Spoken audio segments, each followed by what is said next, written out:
Tonight's program is going to be a flamethrower. You've been forewarned. Well, I've been spending all this time telling people about integrity and why that matters, and it seems a lot of folks are just used to letting snakes snuggle up right next to them here. And now exactly what I predicted it was going to occur the whole damn time has come to pass. I warned everyone a long time ago about some of these carpetbaggers and culture vultures. I even said, you know what, if some of these Kevin Samuels listeners who have spent their whole time sitting up here with no integrity, you're going to turn around and they're going to be led by a white woman one day. And sure enough, that's come to pass too. Well, guess what here, folks? There are a lot of folks who were sitting up here for the longest time butt kissing and being groupies. They were unassuming and unthinking. And now that these white carpetbaggers have reached a big enough number, now they're starting to bare their fangs. But then again, they were bearing them the whole time. Folks just didn't want to see it there. And now they've decided to trot out a format change. So they built their audiences, ostensibly speaking, to and about black folk and black issues and black culture. But now that they want a format change, it's 180 degrees diametrically opposed to where they started. And a lot of folks who've been lapping up behind them like dogs are looking pretty foolish right now. So where am I going to start with this here? Well, first and foremost, I'm going to start with everyone's favorite new sycophantic interloper, Just Pearly Things here. And some of you are fans, unthinking individuals in your own right. And that's okay, because we're here to hurt your feelings in that regard, because you fell for it. Now, for those of you who are not familiar with Just Pearly Things, she basically is a little white girl who made very few bones about the fact that she just saw this as something she can make money off of, and she has been an interloper into it ever since. She has no connection to black people of the black street whatsoever. I warned people about this from day one, and a bunch of folks tried to ignore that. I'm going to come to Adam in just a few moments. So for those of you who came here for Adam No Jumper, I'm going to get to No Jumper here in just a little bit. But I haven't heard nearly as many people say as much about Just Pearly Things recently. Because while everyone is talking about how Adam and No Jumper were sitting there talking to Richard Spencer, I didn't hear too many people here talking about how Just Pearly Things did an interview a couple of weeks ago with Nick Fuentes. Now, for those of you who are not familiar with the alt-right, or if you're so brain-numbed that you don't remember the alt-right riot in Charlottesville, Virginia, then you don't know that Nick Fuentes is one of the notorious right-wing white supremacist personalities who was there.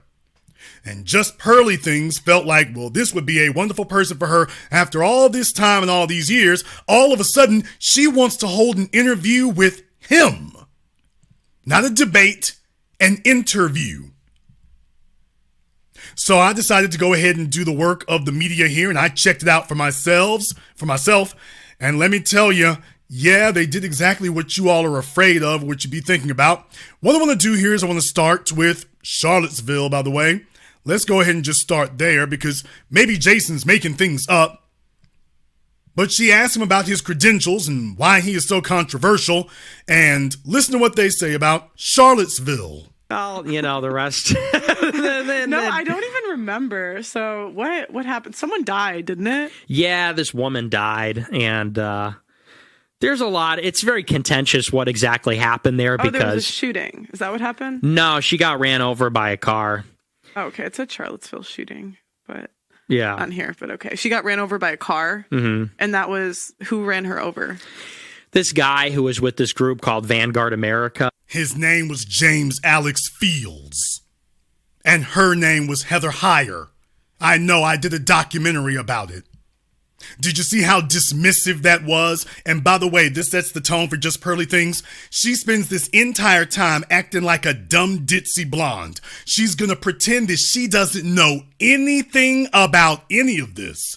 But throughout the interview, she's gonna keep snitching on herself and making it clear how much she knows. So she's going to spend the whole time pretending that she doesn't know anything about Nick Fuentes, even though you asked him to be on your program. She's going to pretend she doesn't know anything about the alt-right, anything about anti-Semitism, anything about white supremacy, and then periodically she's going to switch up when she forgets herself, or he says something that she can't resist commenting on, and then all of a sudden she gonna start letting the real thing come out.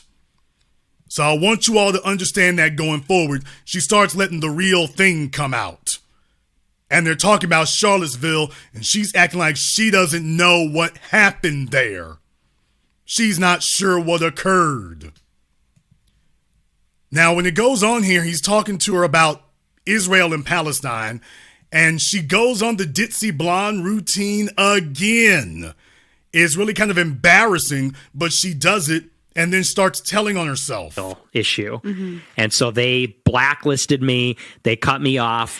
Then they went out everywhere to Media Matters, which is this left-wing hit piece mill, and they started sending clips from my show and saying, this guy's a Nazi, do hit pieces on him, call my boss, try to get me fired. So tell me the Israel issue, because just for the average person isn't going to know what you're talking about. Sure. And I sure don't, so. Yeah, well, now, did you hear that? So she tells on herself there. Tell them about the Israel issue, because the average person isn't going to know. Oh, and I certainly don't know. Now, for those of you who've been following this and been following me all this time, you recognize hardcore white supremacist strategy when you see it. You recognize hardcore white supremacist strategy when you see this. So she's barely being subtle anymore because she knows the points that she wants to make. So she's trying to tiptoe around it and tiptoe through it, but she keeps telling on herself. That I was like, yeah, okay. But then I started to... And wait, just sorry to break it down a little. Israel versus Palestine, you're saying that there's like a war there going on? Yeah. Now, she doesn't know about the conflict between the Israelis and the Palestinians, and yet she's engaging in a conversation specifically asking about the Israelis and the Palestinians. This is insulting to people's intelligence. She wants him to do all the heavy lifting so she can say, oh, I didn't say this. I mean, he was the one who said it. I didn't say this. Not me. Now, for those of you who may be thinking, well, Jason, this is about Jewish people in Israel and Palestine. What's that got to do with us? This is where dumb people here make their mistakes. This is where dumb people make their mistakes. The devil is in the details. Once again, she acts like she doesn't know what any of this is about. She has no clue what's going on. The narrative that, because if I remember correctly at the time, the narrative was that Palestine was doing it.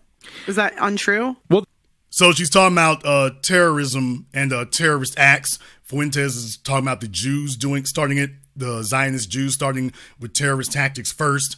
And she sits there and acts like she doesn't know anything about that, remember? But then she starts saying, oh, well, if I remember correctly, I thought you didn't know anything.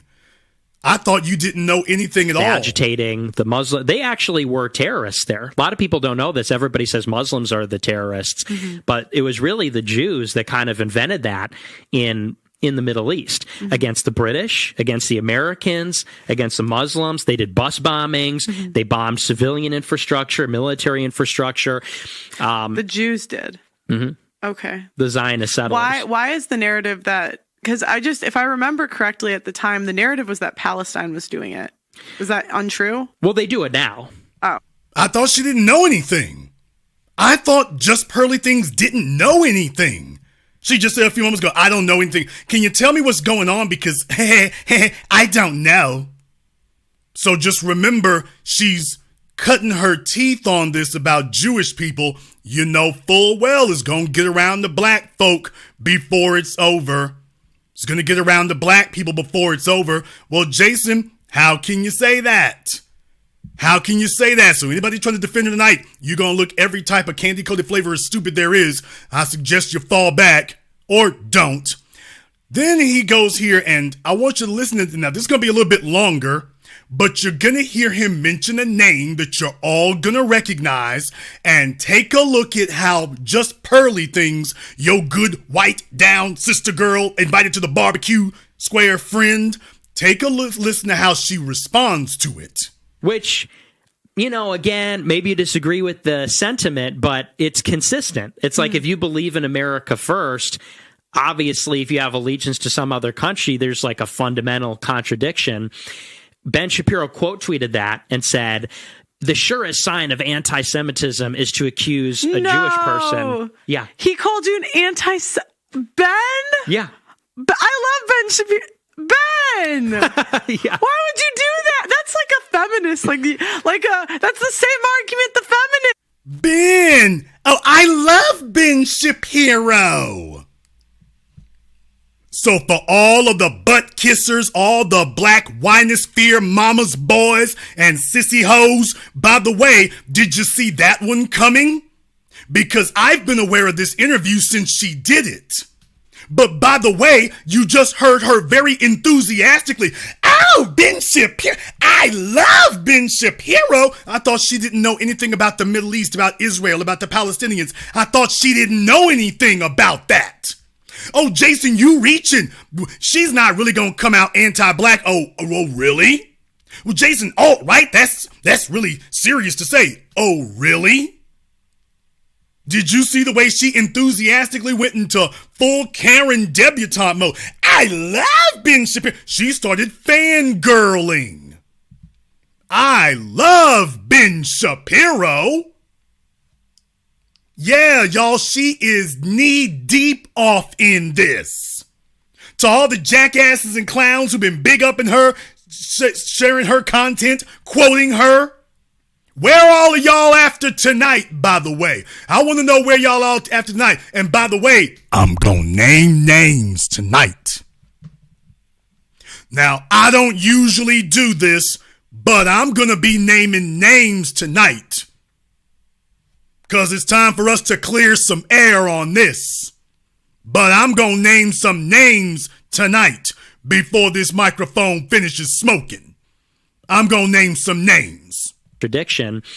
Ben Shapiro quote tweeted that and said, the surest sign of anti-Semitism is to accuse a Jewish person. Yeah. He called you an Ben? Yeah. But I love Ben Shapiro. Ben! Yeah. Why would you do that? That's like a feminist. That's the same argument the feminists use. I know. That's the same, because the feminists will be like, that's what they say to me, that I hate women. I'm a woman. I'm a woman. And so for you, wow. Yeah. Well, that's an argument a woman would use. Yeah. Wow. Okay. So now Ben is beefing with you. Yeah. So how old were you when that happened? I was 18. Just wait for it. Dude. Wait for it. Shapiro's beefing with this 18. Yeah, like 10,000 followers on Twitter. That's what he does, though. He dunks on college kids. Yeah, right. Yeah. That was his brand. I miss it. I kind of miss him on the college campuses, just dunking on these guys. The circuit. Yeah, I mean, hey, he's good at it. I mean, she goes all the way back. Yes, she tries this little dumb blonde. I don't know anything about these people. I don't know nothing. You mentioned Ben Shapiro, and she wants to establish her credentials. She goes all the way back. The longer you let her talk, the more she lets you know, oh, I'm hip deep off in the game. And a bunch of jackasses bunch of clueless Negroes sitting on her program, sharing her content, quoting her on YouTube and Instagram, and she's letting you know, oh, I've been down with the alt-right from day one. I go all the way back. Wait for it. He is good at what he does. I'll give him his Would he due. ever debate you? No. Ben, I'll host it. Okay. Open invite, Ben. Ben, I'll host it. Open invite, Ben. Yeah, for some of you who thought maybe Jason's exaggerating, it ain't gonna be that heavy, it ain't gonna be that hard. Oh, yes, it is. Y'all, if I am serving up the heat tonight, give me a fire emoji in the chat room and hit the likes button. There's over 2,000 people listening here tonight. Maybe you're embarrassed. Maybe you're humiliated. Maybe you're one of the guilty people who was sitting up here sharing her content, big upping it, clapping like monkeys and seals, and you didn't give a thought to the fact that it was so obvious that maybe you've got some racial stigma to yourself where you see white mommy and white daddy and you are compelled to wrap your lips around their asses. And what Jason was warning you about, now you look extra chocolate covered stupid. Because she's sitting up here making anybody who sat up here and shared her content, big upped her, gave her the thumbs up. You didn't do any vetting. You didn't check the paperwork. You didn't check the pedigree. You were not more scrutinizing and more critical before she walked in the door. I know you're feeling stupid right now. I know you don't like this program tonight. Because now you just got to admit, yeah, you just cooning. You just got to admit it now. But for everybody else who's down with it, hit the likes button. There's over 2,000 people here. I guess I got a lot of guilty people. I guess I got a lot of guilty folks tonight. They're like, damn, Jason, you had to ruin my damn week. Now if I go back over there, I just got to admit that I'm the coon I am. Damn, Jason's hurting me. Maybe you thought that, oh, let me tell y'all right now, I did not bring receipts. I brought invoices. I'm not telling you what you paid. I'm telling you what you owe. We gonna be here for a minute. Jason, you gonna hurt us that bad? All of us butt kissers to this chick who just jumped on the bandwagon? Oh, I'm not here to hurt your feelings. I'm here to break your soul. I wonder what she would say about, being a Karen. I wonder what she would say. Message and said, Nick, I can no longer talk to you. We are no longer in the same movement. What you're pushing is dangerous and hateful and anti-Semitic and blah, blah, blah. Never talk to me again. The whole crew blocked me on Twitter, stopped talking to me. And then I got a call from my boss at RSBN a week later, this guy, Joe Seals, and he says, Cassie has been calling me every day for the last 2 weeks saying that I need to fire you because you're racist and you're an anti-Semite. So not only does she cut off the friendship and blacklist me, but then she starts calling my boss. She Karen'd you, huh? Yeah, it's for real. Yeah. Was she white? Yeah. Yeah, we are the best Karens. Yeah, we do Karen it better than anyone else. That's true. Yeah, that's not sure that's like something to be proud Wait of. for it it. kind of is though. Actually, I'm actually in a way kind of like pro Karen. Karens are needed. I'm not saying like sometimes we're in the wrong, but I honestly think like Karens are the ones that do the shit that no one else wants to do. Now, you might have been on the negative end of the Karen stick, right? But they all probably wanted you fired or wanted you blacklisted, right? Karen's just the one that did it. Yeah, that's right. So from my point of view, if the guy next door is having this loud party and I'm the one that goes and complains, everyone wanted it to stop. That's right. I'm pro Karen. I am too. So all of you Negroes talking about the Karens calling the police on you and the little black kids at the swimming pool and calling the cops on you. She's pro Karen. You know, the guys. She couldn't just say the black guys. The guys next door playing the music too loud. I'm the one who calls the police. I'm the one who calls the police. I was warning you all about this chick from day one. And because there is just a white butt-kissing gene in so many people, when I warned about this chick from day one and said she doesn't even need to be let in the neighborhood, much less let in the front door, I said that then, and a bunch of Negroes sitting up here talking about, well, don't worry, she got a pass from Kevin and Fresh and Fit. They say she aight. All right. Bunch of Negroes trying to be social climbers. Next thing you know, you gone and she's here and she is building the white supremacist institution right in front of your faces. But Jason was wrong all this time, right? Jason was just a hater all this time, though you can't tell me what exactly it was that I was, quote, hating on that was worth supporting. Now, if you're a brainless, gutless groupie, your feelings are very hurt right now. You spent a whole lot of time sitting up here defending this. But Jason was wrong all this time. For the past 2 years when I was warning about this, I was wrong all this time, allegedly, right? Oh, you damn right I'm going to rub your face in it now. Because for those of you who were sitting up here in the comment section and complaining, you look like stone cold asses today.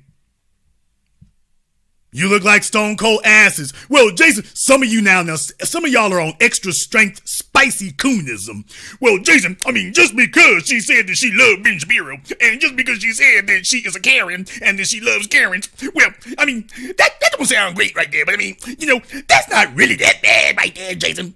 Some of y'all right there are extra super spicy coonish. Well, let me tell you right now, your girl didn't cut you no slack. She cut you no slack whatsoever. I wonder what Miss Pearly thinks of African immigrants versus Black Americans, specifically descendants of slaves, foundationals. I wonder what she thinks of that. If we get into the immigration discussion, I wonder what she's gonna say if you ask her about that. Brace yourselves, all of her supporters. No. And that's not a conservative position, especially not 50 million people in 10 years. Right. Because America's got 300 million. So, you know, what is that? 1/6 of the population in 10 years. And so why is that? Why does he support that? No, why are you against pro? Because in my head, see, I hire people from Africa, right? Right. Shout out Blessing. Yeah. And I just see like the work ethic of people that are like not from America, and they often work harder than the people that are from America. So in my head, it's like, wouldn't it help us economically if we had more, like, if they had a certain like mindset in order? Well, I told you were going to get your hearts and your feelings and your souls broken.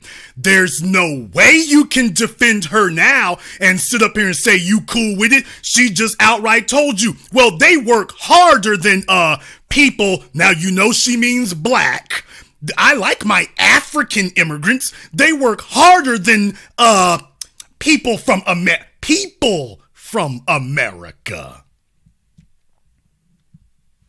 Oh, yeah, I'm not going to give you any place to hide. You know you're guilty. You know if you've been listening to her. You know if you've been big upping her. You know if you were saying Jason just a hater and sometimes some other folks tell the truth. Jason, you just don't trust these people like that. Yeah, where are they at now? Where are they going to be at now after tonight?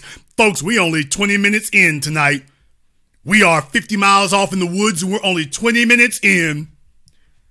Let's hear it from the Black winosphere, all these butt-kissing Negroes who were so desperate to get on her program and get patted on the head by her and wanted to make her in charge of the village.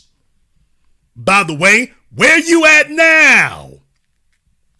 Where you at now? No, Jason ain't cooking, Jason's roasting. 10 years. And so why is that? Why does he support that? No, why are you against pro? Because in my head, see, I hire people from Africa, right? Right. Shout out Blessing. Yeah. And I just see like the work ethic of people that are like not from America, and they often work harder than the people that are from America. So in my head, it's like, wouldn't it help us economically if we had more, like, if they had a certain like mindset in order to come here? There is a lot of truth to that. And I'll agree with you there. Particularly like Hispanics in America, very hard. The Africans too. I mean, because Nigerian Americans I'm pretty sure they out earn white Americans. They do. Their median income, this is old statistics, Indian, but it's like $80,000 a year. Yeah. They're, you know, Iranians, you know, all those immigrant groups, you know, they're very productive. And it would make my job easier too. Like, because I'm thinking of me, you know, I'm a woman, a selfish perspective. Yes. Like if immigration would be easier, it'd be easier to get some of my employees from England to the US. Yeah. Yeah. And, you know, and there's economic arguments, and we could go there for a minute. I agree. Yeah. Yeah. Those are the Negroes that she likes. She likes Black servants. She likes Black servants. She can't even be coy about it in the presence of another white person. She starts letting the real thing come out. She starts getting very, very honest and open about it. Damn, Jason's hurting your damn feelings. What happened to her pretending to be so dumb? Remember at the beginning, she was talking like she was so dumb. Remember? She was talking like she didn't know anything. She was talking like she's so stupid. I don't know anything about these subjects y'all is talking about. I don't know anything about that. Can you explain it to me, Mr. Fuentes? Because I don't know anything about it. Ooh, I just didn't know. Yeah, she's always pretending she's stupid. She's not stupid. She just pretends to be stupid until you ask the right question. Then she becomes a full-blown Fox News host. How many of you clowns were sitting up here subscribed to her page? All I do is check right now to see how many of you listening to me right now are subscribed to her page so we can go ahead and out you. Because you've been sitting up here big up in this the whole damn time. Did not check the paperwork ever. Didn't check the paperwork ever. I've been calling the warning, ringing the warning bell now for over a year, for the last couple of years. And it was just me with folks talking about I'm hating. You damn right I'm hating on this. I wonder if it could get worse. Yeah, it can get worse. Jason, let us breathe. Nah, for the boot-licking coons who are supporting this all this time, no, you don't get to breathe. It's more than it is now. Just strictly looking at the same numbers. And a big part of that is because there are just simply more workers. Isn't one way they inflate that, though? Because I remember Sowell talking about this, and he said the problem is they increase the cost of, in the stats, they'll increase the cost of living, even though, 50 years ago, someone on, lower income wouldn't have air conditioning or a TV, but now... Oh, so now she's quoting Thomas Sowell. Everyone's favorite boot-licking Negro economist. Now she's quoting Thomas Sowell. Now, there were a bunch of you who are off in your feelings because you are bastard babies who grew up under slutty mamas and deadbeat daddies. Oh, yes, I'm saying it. And when I first started calling out, oh, Kevin, when I said, by the way, this guy is quoting Thomas Sowell too. And then you had this clown from Atlanta. You got proof of that? Yeah, I need to see proof of that right there. And then you never heard from that guy again when I played the clip. By the way, it's on my homepage here on YouTube on The Business. Well, at least it's one of the videos there. When I said it then, it was controversial. Why is it that you weren't taking Kevin to task for it then? Some of you are just brainless and looking for a daddy on the internet as opposed to looking to become an adult in your own right. Well, when you allowed him to get away with that, guess what? You emboldened her. And she said, well, if they're going to let us just get away with it, why not just let it all hang out? No, she's not just an agent. The folks who've gone along with this and given her a pass all this time, they're agents too. Agents of destruction. Now, what I want to do here, because I'm not going to let those of you who've been kissing her ass all this time, I'm not going to let you breathe. Oh, you don't get to breathe. You've been supporting her all this time and you know who you are. You've been supporting it, sharing it, liking it. Ooh, I agree with her. She's a knockoff of Jason and other things. But, white mommy is here. If she says it, then it must be right. Oh, you don't get to breathe. Damn, Jason, how many clips you got to load and reload? Let me tell you, we can refight the Gulf War with what I got ready for you here. We're going to skip forward a little bit more because I want Fuentes to set up this next part. I want Nick Fuentes here to set up the next thing you're going to hear. Specific kind of country. When you bring in people that are not white, number one, by the next century, America is going to be 10, 20% white. It's going to be a fundamentally different country because people are not interchangeable. And it's not to say that we don't like them. It's not to say that they're inferior. It's not to say anything about them. But you can't take America that... Keep that in mind now. Well, it's not to say that they're inferior or anything like that. Keep that in mind and watch what she says next in reaction. It's 90% white in 1965, and it's going to be 80% non-white in 2100, and say that's the same place. So that's why they call you a white supremacist. That is why they say that. Because you feel like by changing the entire demographic makeup of a country, it's going to completely change the country. The same way if in Poland they switched it out with Nigerians, it would be a completely different country. Exactly, yeah. How do you feel? Well, I don't want to get you in trouble, but I mean, did you think that makes me a white supremacist to say that? No, that kind of makes sense, like what you're saying. Well, do you now, Remember what I've always taught you all. If you want to know what black people think, let a white person ask. Well, you know what? If you want to know what a white woman thinks, let a white male ask. And you heard what he just said. Well, yeah. Do you think I'm a white supremacist? Well, no, actually, I kind of understand why you're saying that, Mr. Alt-Right Charlottesville. Now, understand, this next part here is rather crucial because once she starts going, she ain't gonna stop. All you just pearly things, sycophants and zombies. Oh, I'm turning all your sacred cows into hamburger today. You're not gonna like me for real after this program. You're not gonna like me for real because that little guilty feeling that was nagging you before is gonna be banging upside your head. Let me let the whole clip play for you. Now that you've heard him set it up, let me let the whole clip play for you now. They call you a white supremacist. That is why they say that. Because you feel like by changing the entire demographic makeup of a country, it's going to completely change the country. The same way if in Poland they switched it out with Nigerians, it would be a completely different country. Exactly, yeah. How do you feel? Well, I don't want to get you in trouble, but I mean, did you think that makes me a white supremacist to say that? No, that kind of makes sense, like what you're saying. Personally, I'm trying to get my Africans in America, so we're not gonna support that. Look at, please make it easy for me to immigrate next year. Well, I will say, hey, they are more industrious than American blacks. Get blessing in. He can stay. Well, did you hear that? Well, they are more industrious than American blacks.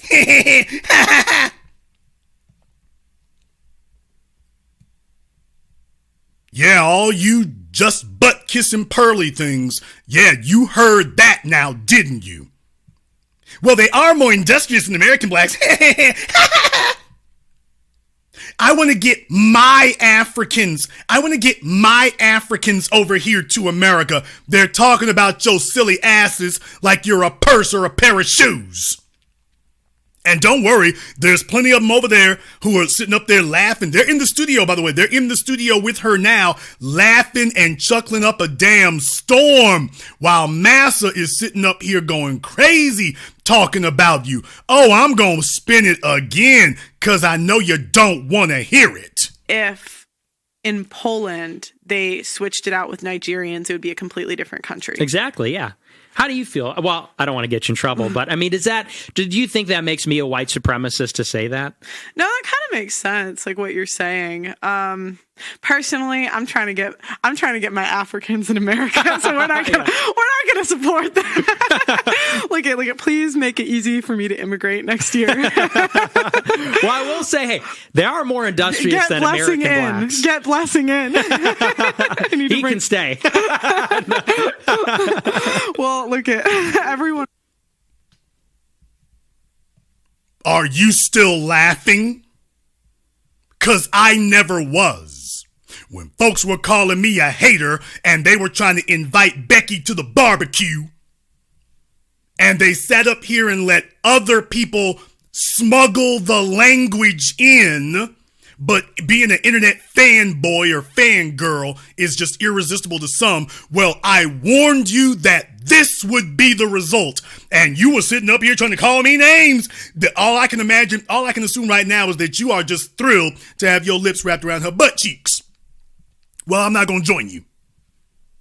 So yeah, I've been ringing the bell and sounding the alarm for years now. Other folks got caught with their drawers down. I've been saying this the entire time. Not this one. Not this chick in particular. Not her. She's dirty. The paperwork's dirty. Down the board. Folks were sitting up here trying to argue with me. Which just really tells you how many folks out here really do have this white butt kissing fetish. I said her by name.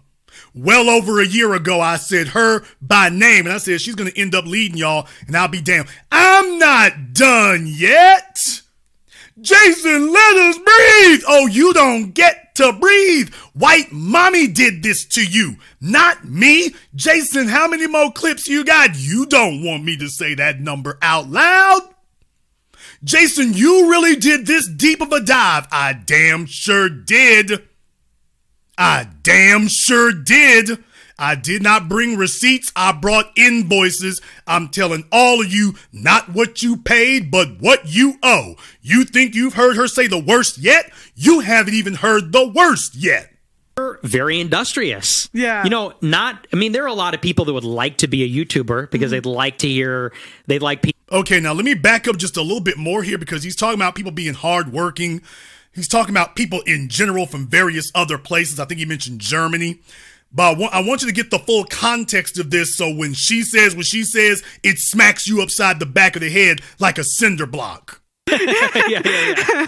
I was like, "Stem, no." They all said I was crazy. Who's laughing now? Who's laughing now? Austin. Well, but you're very industrious. Yeah. There are a lot of people that would like to be a YouTuber because they'd like people to care about their opinions and like what they ate for lunch and, things about my life that just make sense or whatever. But how many people can make a company and deal with the things you deal with, like recruiting and, because I mean, not on the same scale as you, but I do things and it's tough. It's a business. It's fun in front of the camera, but behind the scenes, it's a business. And that is a German attribute to be industrious. I'm Italian. The only times I'm on time for things is when I get the time wrong, when I think I'm supposed to be there way earlier than I'm actually supposed to be there. Because I thought I was supposed to be here at 3. Oh, really? That's why I texted you. I texted you, I'm on my way because I thought I was already 10 minutes late when I was leaving. Yeah, well, it's okay. Blessing was more late African. Well, he's black. Yeah.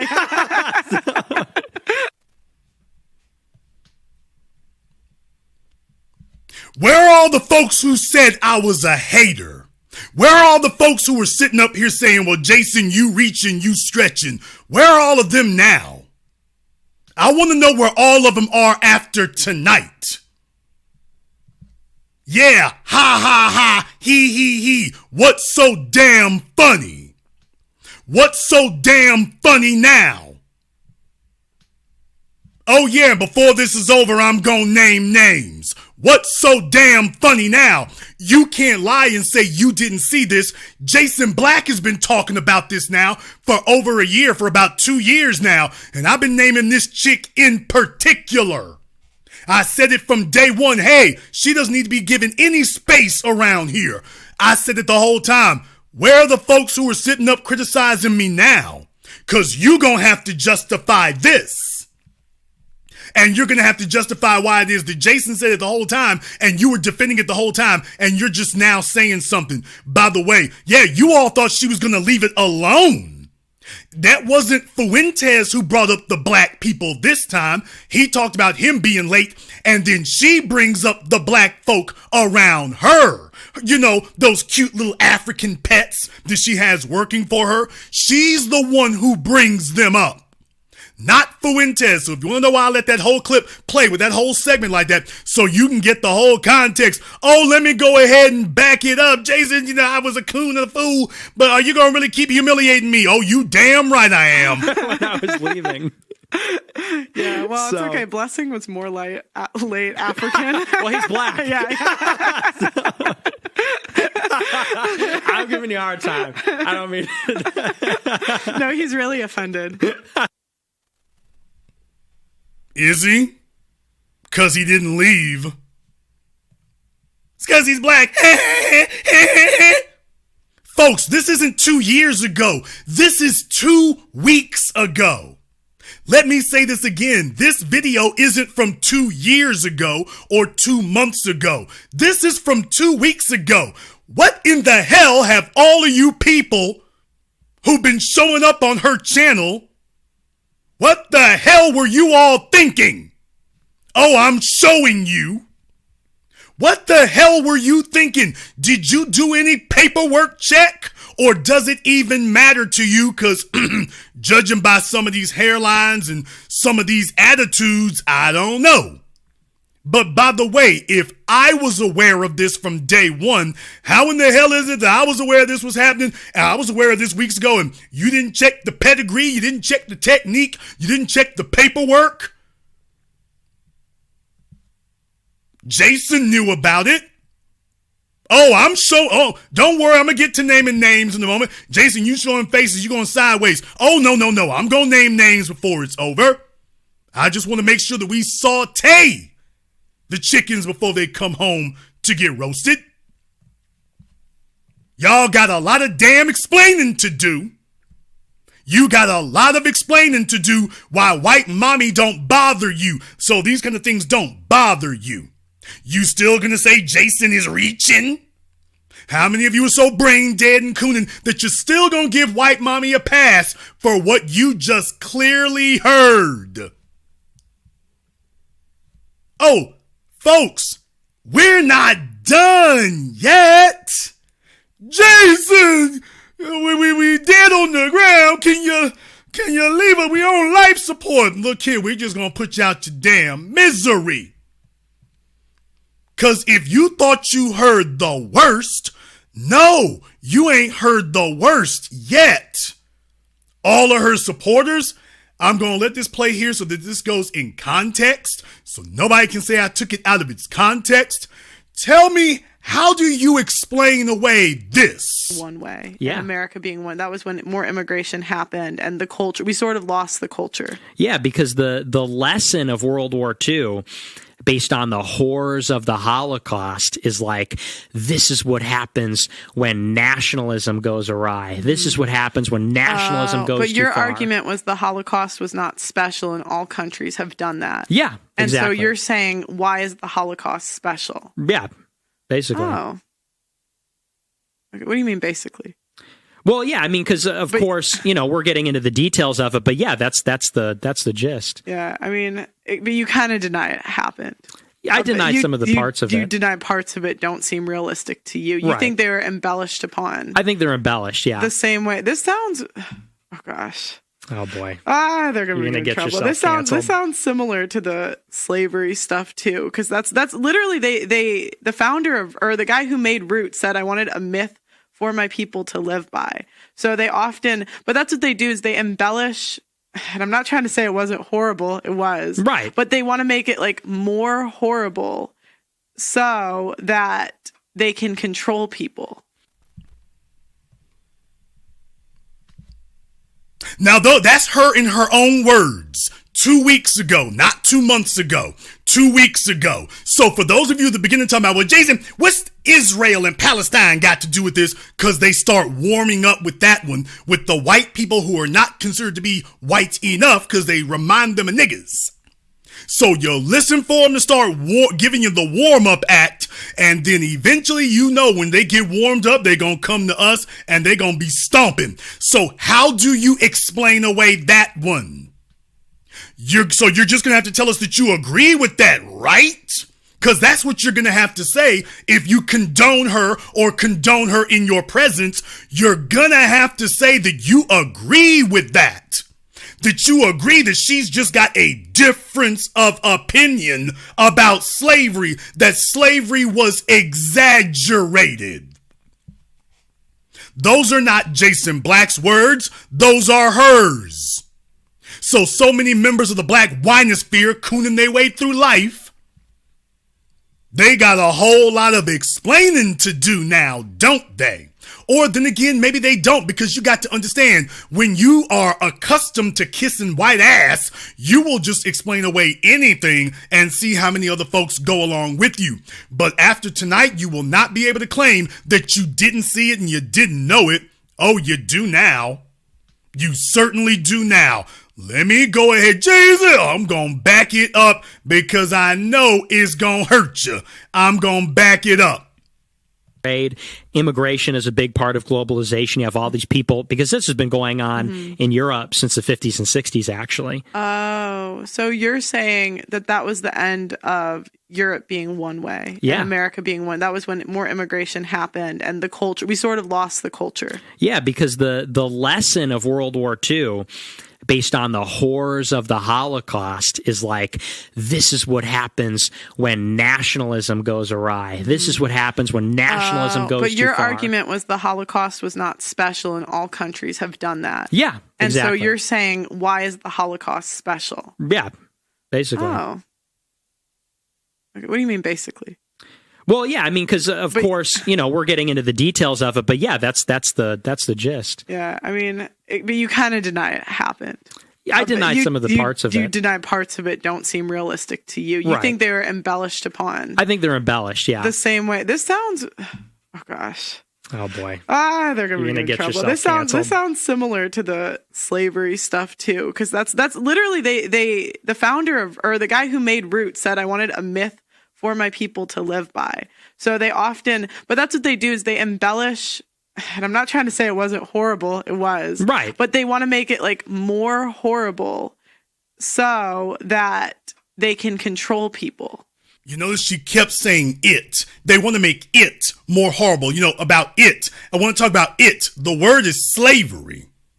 So she's fully aware of what she's doing. She called herself, I know they're going to get me for this, but you see, she's been sitting on this so long, sitting around your ignorant boot-licking asses, while you've been sitting here showing her and reinforcing to her every negative stereotype and belief she had. Because she's like, they can't even see the snake that I am. They're so desperate to get next to me that they're willing to accept this serpent that is so obviously sitting in front of them. So she just can't sit on it anymore. She's been in your presence of your deficient brain dead asses so long, she can't even pretend that she likes you anymore. At some point, I told y'all, like Laura Schlesinger and the others, when people said, Jason, why is it that Dr. Laura Schlesinger, with all that millions of dollars and the pull that she had and the contracts and everything else, why did she sit up here and have to demand and say, nigga, nigga, nigga? Because that's what she really wanted to say. And she spent so many years being denied it. And being white is supposed to be, as Malcolm X said, white is supposed to mean free. It means I do what I want. And if I cannot call you nigga to your face, if I cannot deny slavery, if I cannot brutalize you and deny your humanity, then obviously I'm not in charge. You are. So if I cannot deny your humanity, violate your rights, desecrate your ancestors, then I'm not in charge.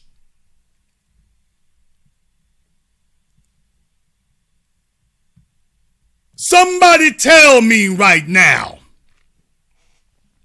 Hey, mediocre tutorials. Hey, Melanie King. Hey, lead attorney. How many of y'all who were so desperate to get her approval, so desperate to get next to white mommy, that you willingly sold out your souls and what little integrity or character you may have had left in order to get a pat on the head from her in the desperate hopes of appearing next to a white host, even though they are openly mocking black people, and you hoping it's going to get you just a few more subscribers so you won't have to go back to Five Guys and get a real job. Come on down here and explain this now. Come on down here and explain this. All you clowns in the black winosphere, all of y'all over there, I'm not going to say some of your names. Nigga, you ain't going to eat off of me. Make your clickbait for something else. You ain't going to eat off. I ain't beefing with you. You ain't going to eat off of me.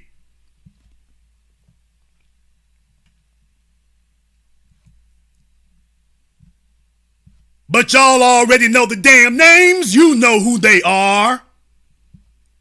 Why don't you tell them, hey, y'all got some explaining to do. Jason brought invoices.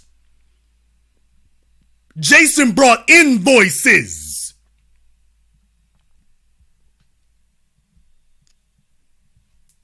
You should have known something was wrong here when you see a white chick. She sits up here and she has thumbnail images showing white people, but when you look at the show, it's got black people. Every damn time you turn around, a white woman sitting up here, your thumbnail images got white people, but then your damn show is filled with black folk on it. Thumbnail images of white folk and black folk everywhere. You done built a whole damn channel off of black people sitting around, talking to black folk, holding court.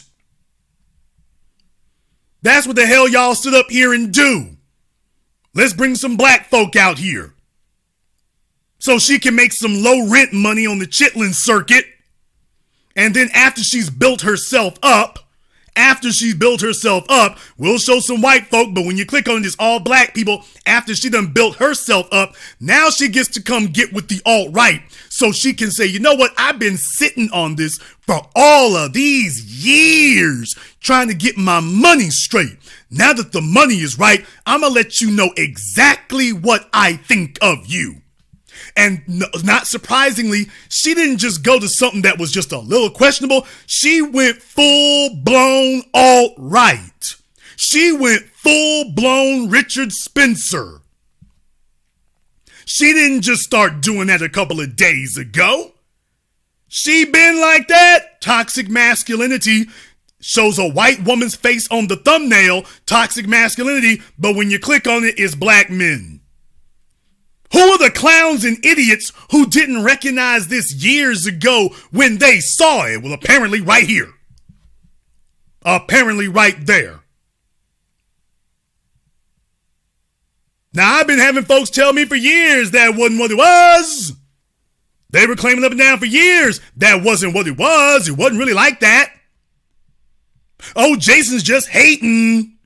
Yeah, because I want to be on Pearly things.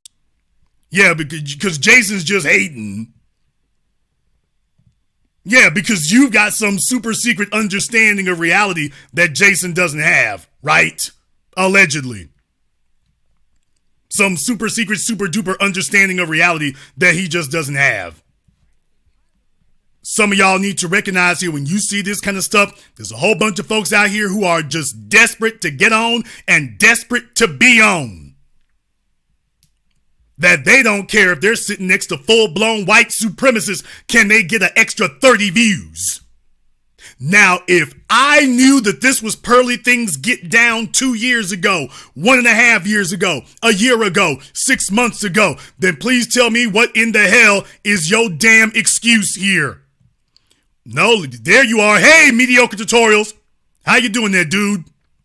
You got some explaining to do, don't you think? Hey, DJ Chub Rock, whoever you are, this face looks familiar, kinda, sorta, maybe, I don't know. Folks got some splaining to do around these parts, don't they?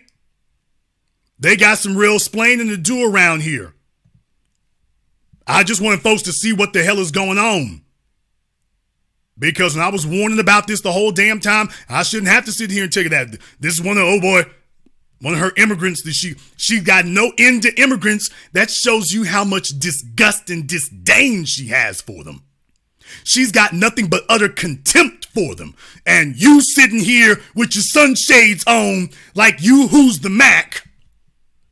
Why don't you go ahead and explain to them how you feel about this afterward now? Why don't you explain that? They got some explaining to do over there, right? They got some explaining to do. How in the hell is it I was talking about this the whole damn time and they didn't say anything? Yeah, they're just that desperate for white approval. Now, they'll sit up here and make a beef with me, but are they going to call out white mommy? Are they going to make it clear and plain what they think about what the hell she said? Or why don't you just come out and say the real damn thing, dude? Why don't you just come out and say the real damn thing, dude? You don't give a damn about that. You think slavery's exaggerated. Whatever the white girl says goes. I'd feel better about you, mediocre, lead attorney, Melanie King. I'd feel better about you and I would have more respect for you if you would just come out and just say, you know what? That black stuff don't matter to me. I'm just about my clicks and views and making some extra money. I'm just about that. So, you know, if she don't like black folk, well, you know, I got bills to pay. If you gonna be a hoe, be a full-blown hoe. If the shoe fits, buy a matching purse. But don't sit up here and pretend that you didn't see this or don't know it anymore. 720 degrees, 10 tons of analysis that you'll receive nowhere else. If you are new here to the business, welcome to the definitive school of power dynamics. We do what no one else does. Click that red subscribe button, click that yellow notification bell, join us each and every time. We are like nothing you have ever seen before. Now, just in case you thought that Jason was running out of coals to throw on the fire, cause I done burnt up Pearly things and her bootlicks and lackeys and flunkies who watch and come as guests on her program. I done burnt them to ashes. You're probably thinking that I'm done roasting. And no, not as much as you might think here. Not as much as you might think. Well, hello there, Adam. Well, hello there, Adam from No Jumper. Now, folks, I could actually play several clips from this program that Adam and No Jumper did with Richard Spencer after all these years talking to black folks about, quote, black culture, and then he does this wild spin out of nowhere and wants to talk to Richard Spencer. So a lot of folks there have taken issue with it. Some of his former co-hosts have taken issue with it. But I submit to you that he was showing these tendencies when you got these white dudes, a white fellow who does not come from street culture whatsoever. He comes from skater boy, stoner culture. But he knows that there's a certain contingent of black folk who are looking for a white person to give them approval no matter what. No matter what.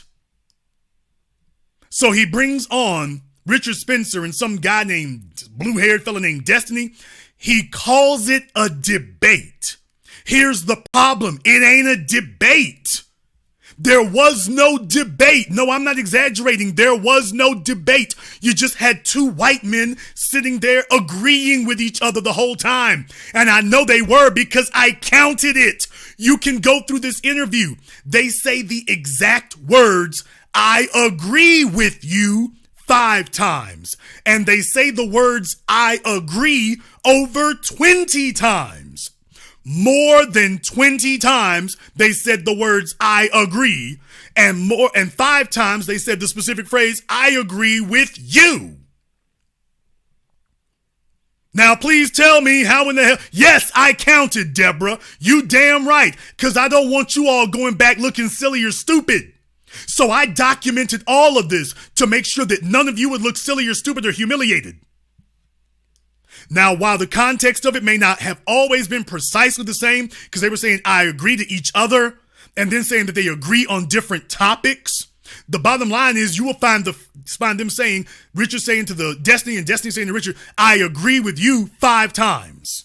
And then saying "I agree" over 20 times. Yes, I counted. Yes, I did. Because I wanted to make sure we had all the facts. And we sure did. But you simply had two white men here basically agreeing with each other on nuances of things. Now, I could play a lot of things here. It might be messed up here, but the fellow who was supposed to be debating Richard here. Let me go ahead and find something right quick. The fellow who was supposed to be debating Richard, talking about agreeing. The fellow who was supposed to be debating him doesn't really do a whole lot of debating him. I'm sure you've played this one, not to poke at your pastor or whatever, but I'll do it. I play this all the time. Sure. Right? If you ask people involved in BLM, how many unarmed black men do you think are killed every year by the police? Oh, man. Billions. Yeah, millions, billions. I'm just kidding. Like, if you had to take a guess, it's unfair. I'm putting on a relatively like, small number, right? Yeah. It's like people might say like a relatively small number and guess like maybe like 500. It's like 12. Right. It's a very small number. But like, think about it this way. But it's an expression of what. Now, this is the white dude that Adam brought on allegedly to debate Richard. And yet he comes out sounding more alt-right than Richard. This is the guy that Adam chose. Adam chose this guy. Could have chosen somebody black. Could have chosen an Umar Johnson. Could have chosen somebody who would be actually qualified to do this. He chooses a white fella, and then amazingly enough, what do you know? It's a white dude who's sitting there agreeing with Richard and expressing Richard's talking points. That's the guy that Adam chose to quote-unquote debate. But wait a minute. Now, you notice I haven't skipped forward or anything. Notice it keeps going. They feel. I think it might not very well be rational, and you can shove statistics down their throat, but it's an expression of how they feel, and it might even be a certain kind of fantasy element to it as well, in the sense that they do feel out of place and oppressed and not making it or something. It also expresses a certain kind of fantasy of like to make a conflict that is invisible in a way visible. Yeah, that's what I was saying before. It feels good to have the patriarchy to fight against, or to have cops to fight against, because you get this, because there is a lot of frustration in general in life. I think that's probably part of life. It feels good to have the patriarchy or cops to fight against. This is the guy who was supposed to be debating Richard Spencer. I could play Richard Spencer's clips and quotes in here, but I thought it more interesting to play for you all allegedly the guy who was there, quote unquote, to debate Richard Spencer. So far, y'all ain't hearing very much disagreement or debate so far now, are you? Not a whole lot of debate going on. Now, is that accidental? I wonder if Destiny is done with that. And yes, I know Destiny was on Pearly Things program. So yeah, these lines of connection aren't very far apart. But Jason was reaching all this time. I wonder if Destiny keeps going in this vein. I wonder. Treating the things a bit differently. Sure. But the problem is that people take it a little bit too far. And instead of saying like, well, hold on, I think that there needs to be a special, unique place for black people to talk about their place in the U.S. and the history in the U.S. That evolved into fuck white people. They can't talk about anything related to whiteness. And now we're only going to talk about black issues. And if you even dare challenge that, you're racist. Like that evolution. Which one of these guys is the alt-right again? Because that's not Richard Spencer. Richard Spencer's the other guy with the black jacket. But by the way, this is the dude that Pearly Things had on. This is the dude that Adam brought on here ostensibly to debate Richard Spencer. And yet, yeah, Richard Spencer doesn't even need to say anything. So I could play for you Richard Spencer's quotes during the program. I could play that for you, but I found it much more interesting to play the guy he was supposed to be debating. When I tell you there was no debate. There wasn't a debate. That's the problem. Jason, are you still loading up more? How much did you? Oh, I got plenty more for you if you really just want it. It's a little bit strange, you know? I get what you're saying, and I'm being sympathetic towards it. I have many of the same criticisms. One of the criticisms that I do agree with that you hear from the left is, they'll show some image of some, fatso screaming white pride or yelling at someone, and they'll be like, this is the white supremacist, And then there's also that other kind of question of like, what are you actually standing for? What do you want? Yeah. I think that was a major question, the why question about the alt-right and why it failed and is kind of part of the past now, is because it couldn't answer. There was no like actual spiritual core to what whiteness is. Which I think that's so many true. movements have that issue. Remember Occupy Wall Street? Yes. What the fuck did they want? That was a huge forever, and it came and it went, and like, what the fuck did you guys want? Or BLM and the riots and the police. Like, what did you guys want? To abolish policing? They tried that as a place. It didn't work. Like, what did you guys want? The alt-right. Well, you notice that he keeps coming back. This is the guy supposed to be debating Richard Spencer. This is the guy hanging out with Pearly Things. And what do you know? He's sitting there saying, thank you for giving me time to debate Richard Spencer. Now, let me tell you what I think about black folk. This wasn't a debate. This was 3 white men getting together to tell you about what they don't like about black folk. Now, I've let you listen to them, and I could play a lot more, but I'm only going to play one more thing.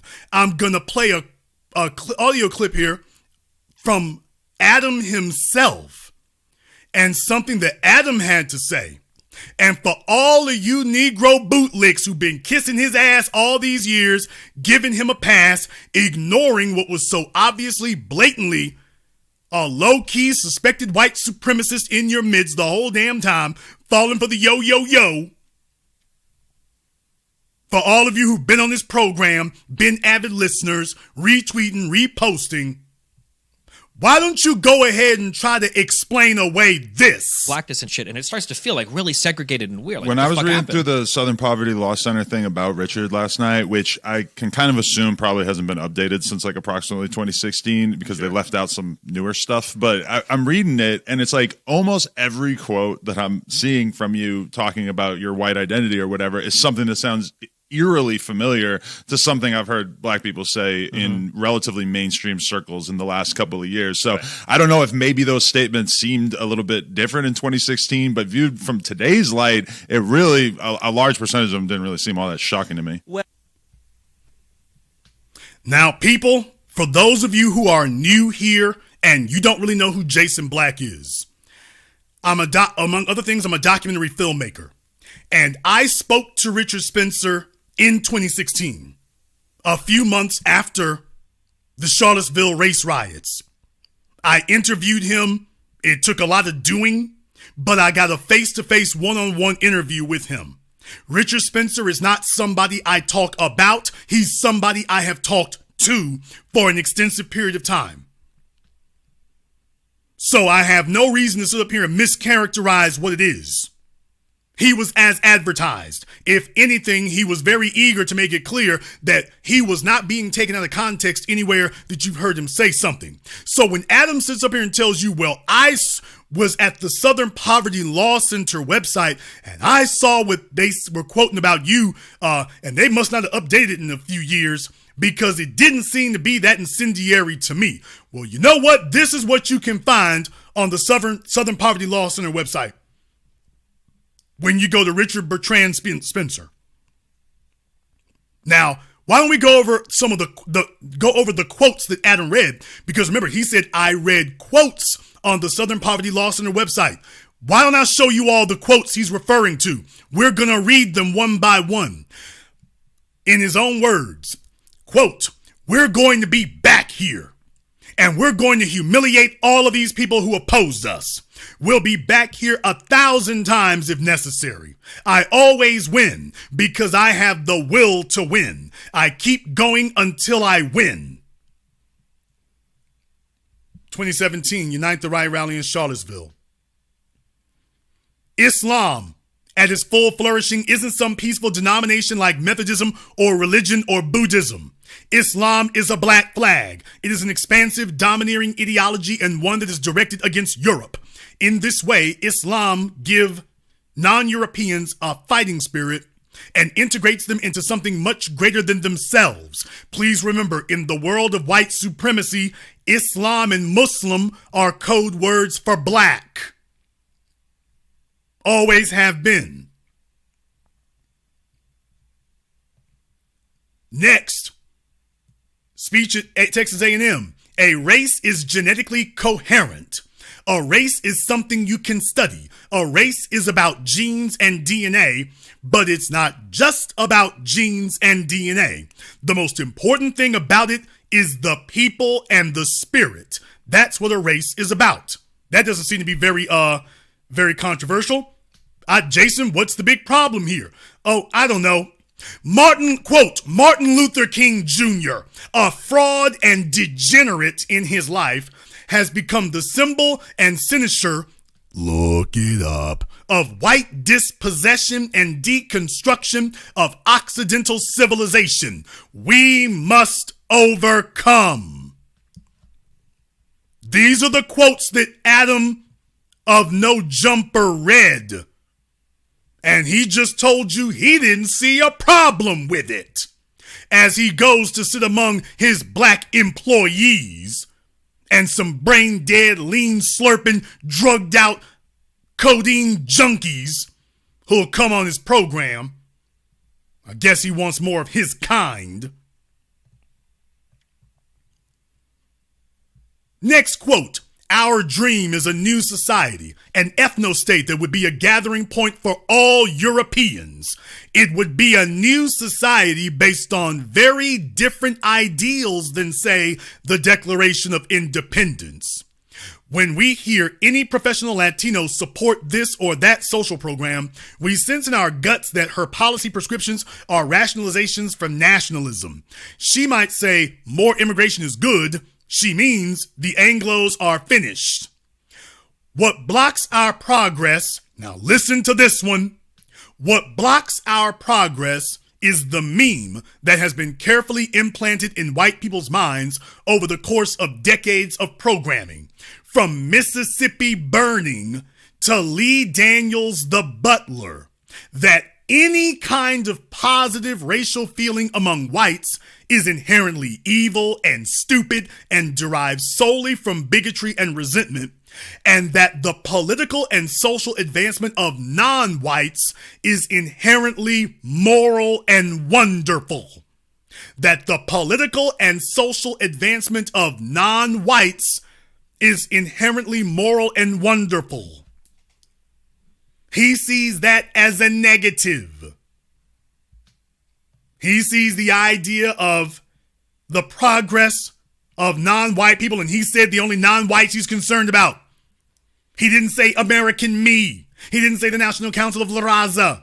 He didn't say Ava Longoria. He said Mississippi Burning and the Butler. Those black folk are the non-white people he's referring to. He made it very clear. And Adam just sat here and told all of you he didn't see anything wrong with that. As a matter of fact, that reminds him of things he's heard from black folk.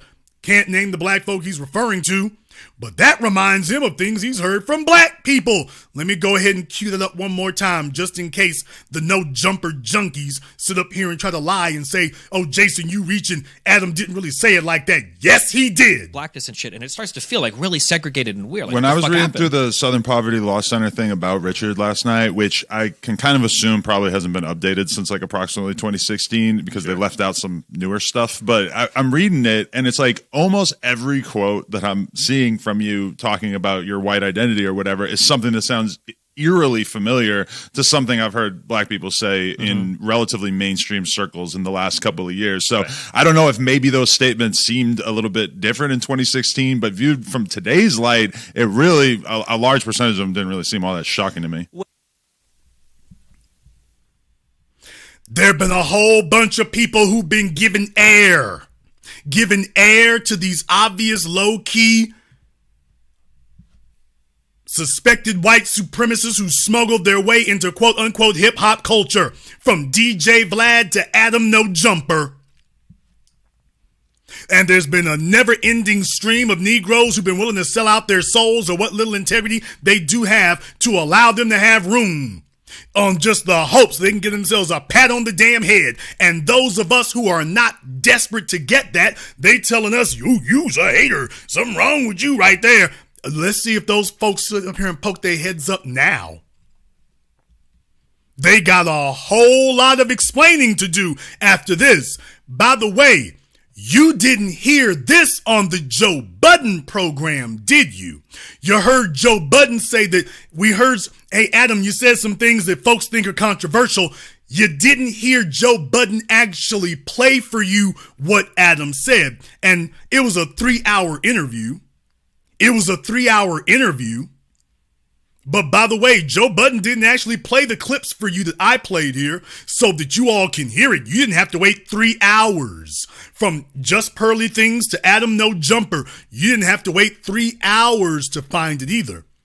You didn't have to wait 3 hours to hear it. So I'm trying to figure out right here. Man, we talking about these carpetbaggers and vultures. Who in the hell let them in for this damn long? Why was it I was being called a hater? Because I didn't want to be on their programs? Because I called it out for what it was from day one? And now that they finally bared their fangs and bared their claws and come out with the real thing that was so obviously bubbling right beneath the surface, and just barely bubbling beneath the surface at that, just barely bubbling.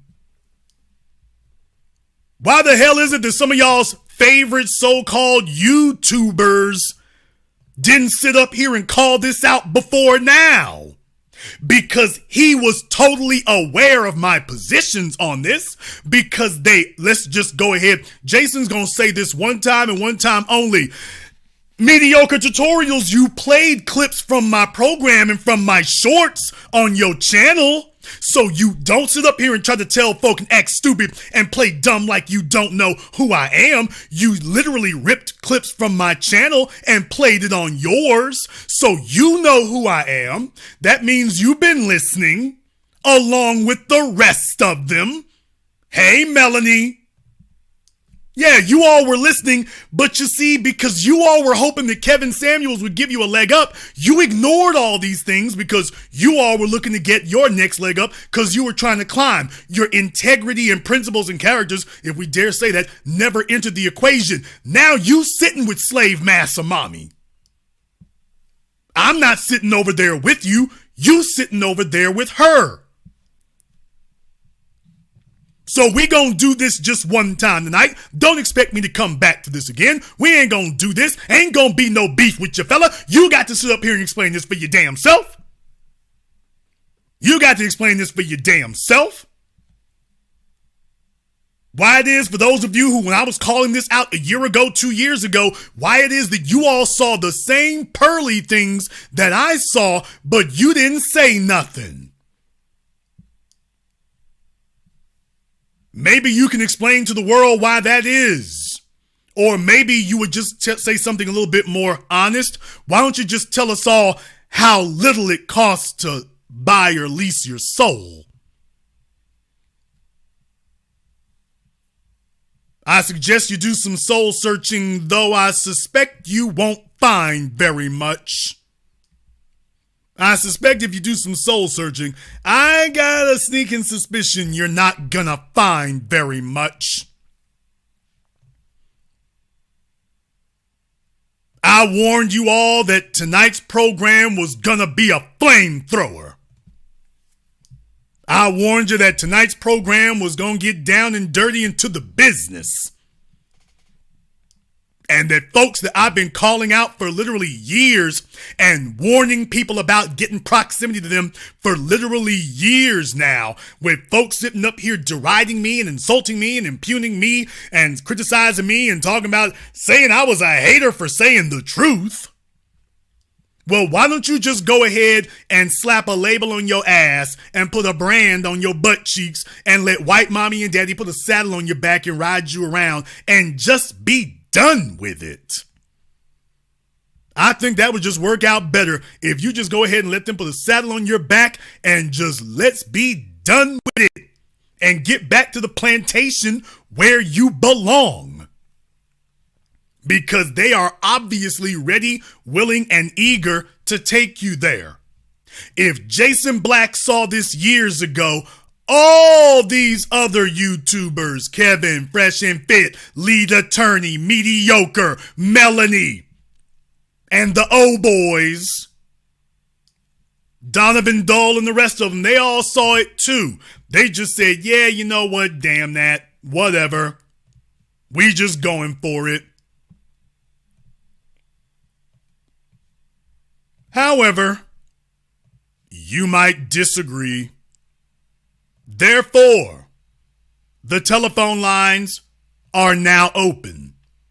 The number is 646-787-1933. That's 646-787-1933. Your personal access code to the program that all your favorite YouTubers listen to, rip off things from, and are scared to death of.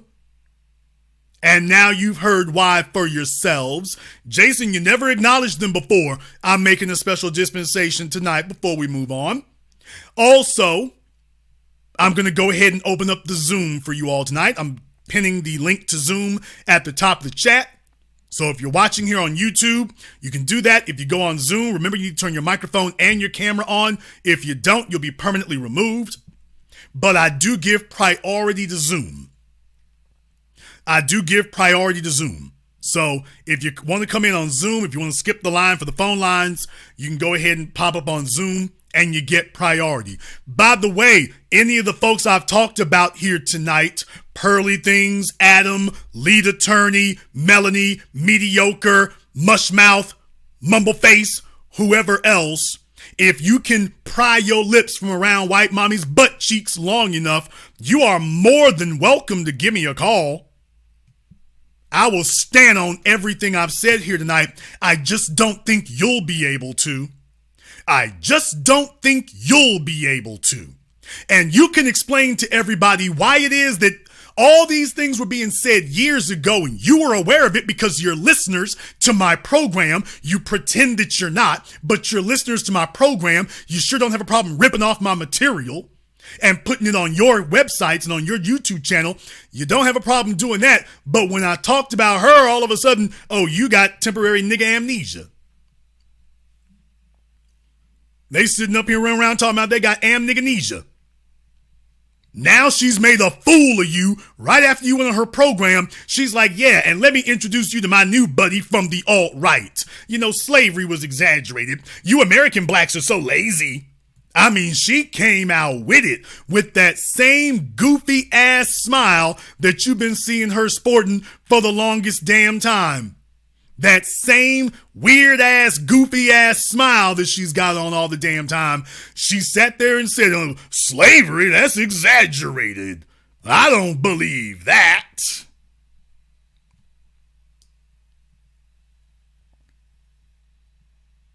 Who's the hater now?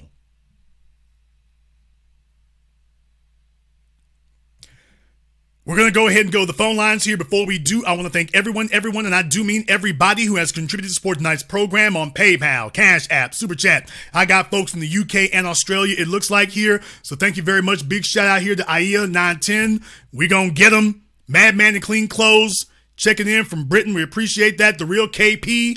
And a big shout out to my man Dion Coleman said, got to pay tribute for the outstanding and always thoroughly vetted work only from the true new black media. Keeping boots on necks all damn day. That's what we're doing. Let me go ahead and hit up the phone lines here. Let me get caller from area code 928. You're on live with The Business. What's your name? Where you calling from?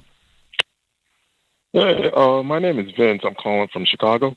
Vince from Chicago. What's on your mind? Okay, yeah. I'm actually Nigerian here, and I'm a fan of just Pearly, and I think you're just jealous of her. Last year, she just started up her YouTube channel, and she already, in just 1 year, she, grown to over 1.3 million followers. Okay, YouTube gives them preferential treatment, but here's the issue, brother. Which part of these are my favorite Africans and slavery was exaggerated that you agree with? Which part do you agree with? She was just joking. She was just being sarcastic. So you say that? Right. So you're an immigrant. So you're an immigrant. You're an immigrant tether who says that was a joke. You're an immigrant tether who says that was just a joke. I didn't say that it was a joke. You just said she was joking. You literally just said sarcasm is joking, sir. You don't know the definition of sarcasm? It was. Stop taking it seriously, man. Okay, so it's a joke. Just saying all right. I think you're just jealous of her. Of course, I'm just jealous. You're right. I want to be with you on the plantation with white folk mocking slavery. Of course, I'm not on the plantation. You're absolutely right. You're absolutely right, folks. He got me. You're absolutely right. I'm just jealous. I'm jealous of him being up under white mommy's boots while she mocks him and his family. Of course. Of course. Of course. Can't you all tell? Of course, I'm jealous that he's cooning and buck dancing and I don't get to do it next to him. Of course. Sure. Can't you all see? Duh. Obviously. Aren't all of you jealous? Don't you all wish you could be there too? Makes perfect sense when you think about it. Makes perfect sense when you think about it. You're just a hater. Boy, I sure do wish I could be up under mommy's boots over there while she's spitting, and I wish I could sit there and lick the boots clean next to you, right? Some of these folks here, you got to understand, their minds have been colonized. Their brains, for what they were, have been colonized, and this is the best they can do. Let me go ahead and go to Zoom here. We got Dan on Zoom. What's on your mind, brother? What's going on, Jason Black? Hey, I've been said this for a long time ago. I knew that chick Miss Pearly wasn't right anyway. I saw her on the first time I heard her speak. She was on this network called the Peef, and I know she was using like that Mansfield crowd, they talking points and shit like that. So I knew right then and there that she was one of those type of white chicks. They like to come around black folks and and start mimicking, and Negroes sit up here and allow them to sit. They're so damn shameless, and that was another one you just named. They're so damn shameless in these corners. A white person shows up and they just roll out the damn red carpet. She's obviously bogus as hell, but they're so desperate for a white person to acknowledge their existence that they will let this obviously flagrantly bogus individual come in. This is her version of the yo white girl thing. She's not even a good imitation. She's a cornball imitation. She doesn't even know the whole damn lexicon, but when she brings on Nick Fuentes, she knows his whole lexicon now, doesn't she? Yeah, I don't follow Miss Pearly things or what's that other dude, Adam, but so far as Adam, he's kind of like another DJ Vlad. So anytime you see a bunch of these you see these little white folks that want to come around black folks, and you got a lot of these goof ass niggas that be trying to that get them all their information, tell them all their damn business on their platform, and that right there, that's shameful. But I've been called out some of these platforms, like going on their live stream and tell them like, man, bro, that ain't right what y'all doing with that Miss Pearly things.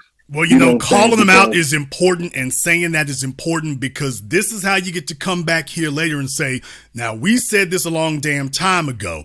These folks don't have any legitimacy after they've had this opportunity. They don't have any legitimacy after this. So this is good that they went this far, this long, this hard in the paint, because now they don't have an excuse for saying that they didn't know. Thank you very much for giving us a call tonight, brother. We appreciate that. And I know they immigrants over there. That's a whole, that you understand that's what it's about right there. They get some black folk who come from a background that's not ours. It's not ours. So they know the type of Negroes to pick. Folks who gonna sit there and, since they immigrants and she's sitting up here playing Mommy Strawbossin on the plantation, so she gets a bunch of immigrants who'll sit there and laugh, or she goes on some immigrant YouTube channels or some biracial channels and they sit there laughing because they identify with her white side, making jokes and mocking black people. They identify with that. Can we just keep it $1.50? They identify with it, and she knows they do. She knows they do. So she knows she's got some dependable people to get there. Back here on Zoom, Eduardo, turn your camera and everything on. You got 5 seconds, or you're going on a permanent vacation. Take your choice here. Do not get on Zoom if you do not have your camera and your microphone on.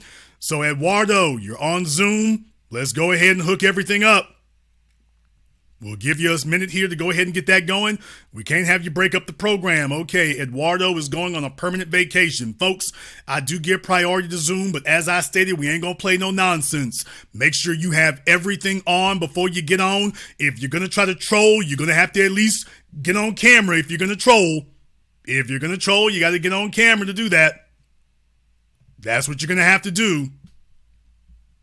Let me get caller from area code 724. You're on live with The Business. What's your name? Where you calling from? My name is Tim. I'm from Denver. Tim from Denver. What's on your mind? First of all, Jay, straight up, I'm proud of you for doing this, because I've had a problem with both of these people, but especially Adam 22. Let me explain. For a while, I was watching the guy's moves from a distance.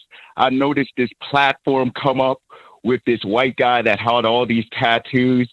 And for some reason, all these young rappers, all these young SoundCloud rappers wanted to go on the show. All these young black kids that wanted to rap, that had tracks. They're like, I want to get on No Jumper. And I'm just like, why do you want to do that? So then I'm watching this guy at his platform from a distance.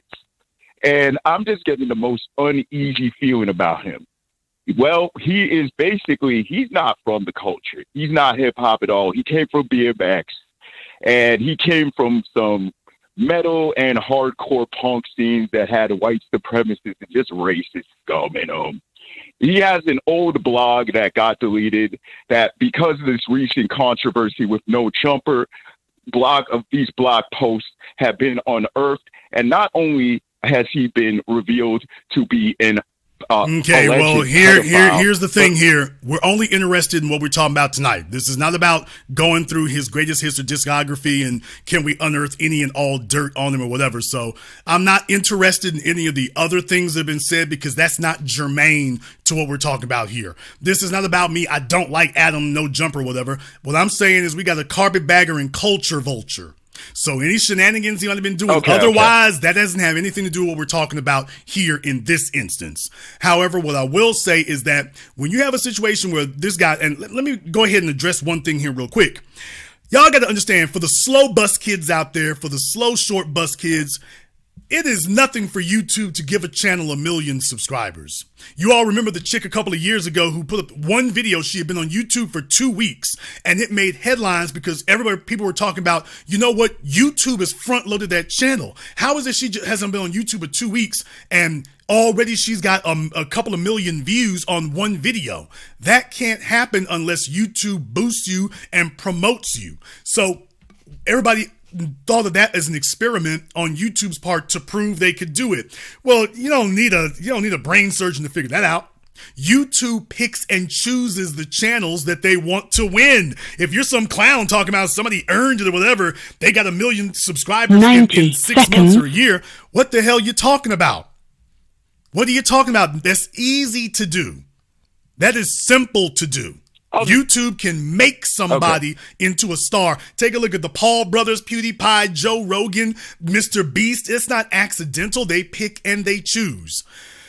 Something's wrong with Blog Talk here. What I'm going to do, everybody who's on Blog Talk, you're going to need to call back in here in a moment. For some reason, it got loaded with the wrong amount of time.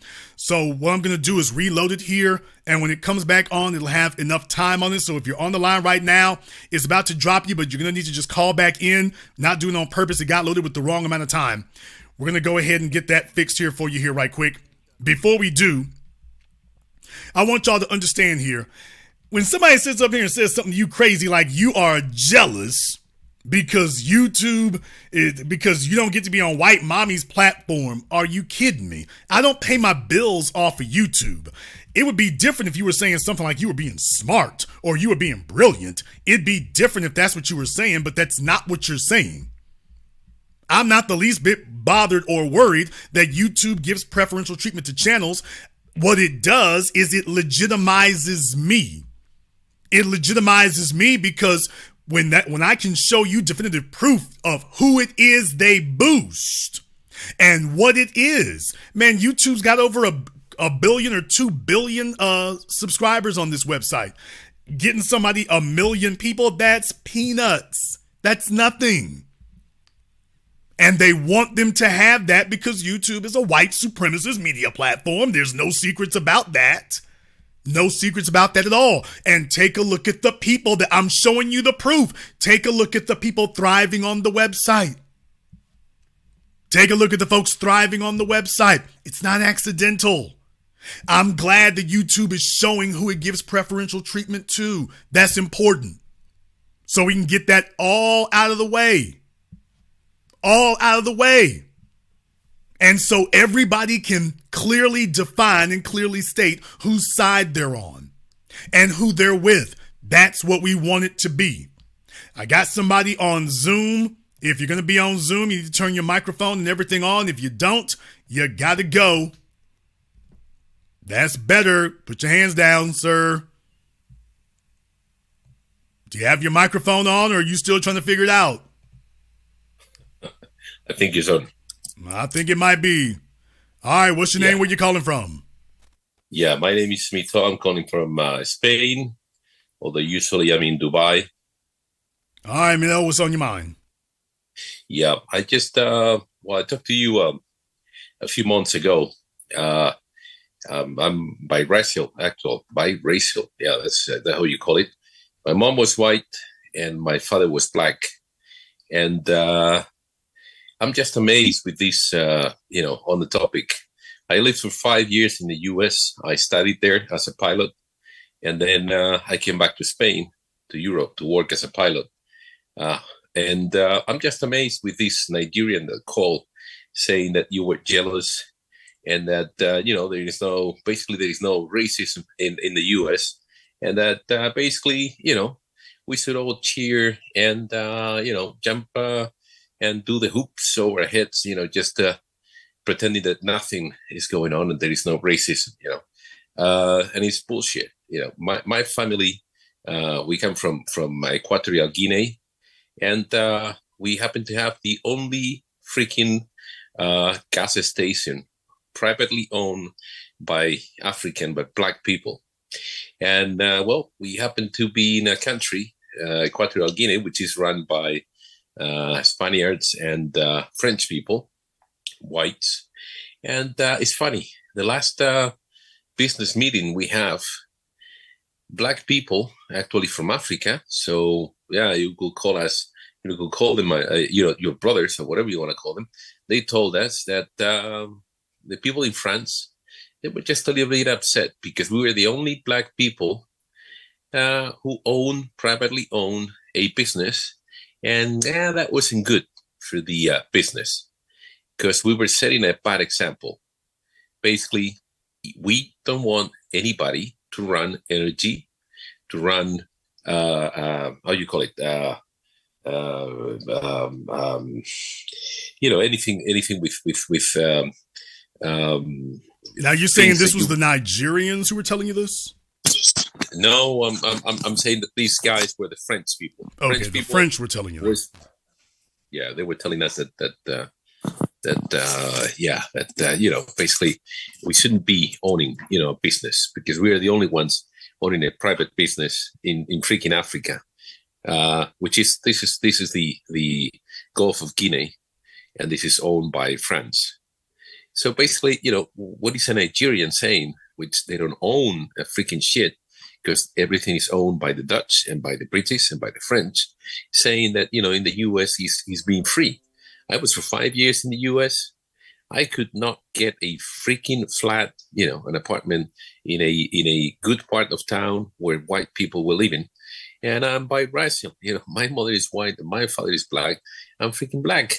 And I learned how, what black means, outside of Africa in the U.S. So what is this guy telling you, that you are jealous of this, it's just that's a code word from him for you're not as comfortable bowing and scraping as I am. I've said this now ever since I started broadcasting. There are only two types of black people on earth: those who know that white supremacy exists and fight it, and those who know that white supremacy exists and go back to picking the cotton. Those are the only two types of black people on this planet. It's not very hard to find them. And if you really want to get them to show their colors, it's very simple and it's very easy to do. If you want a black person to show you where they really stand, just put them in front of a white person, no matter how racist.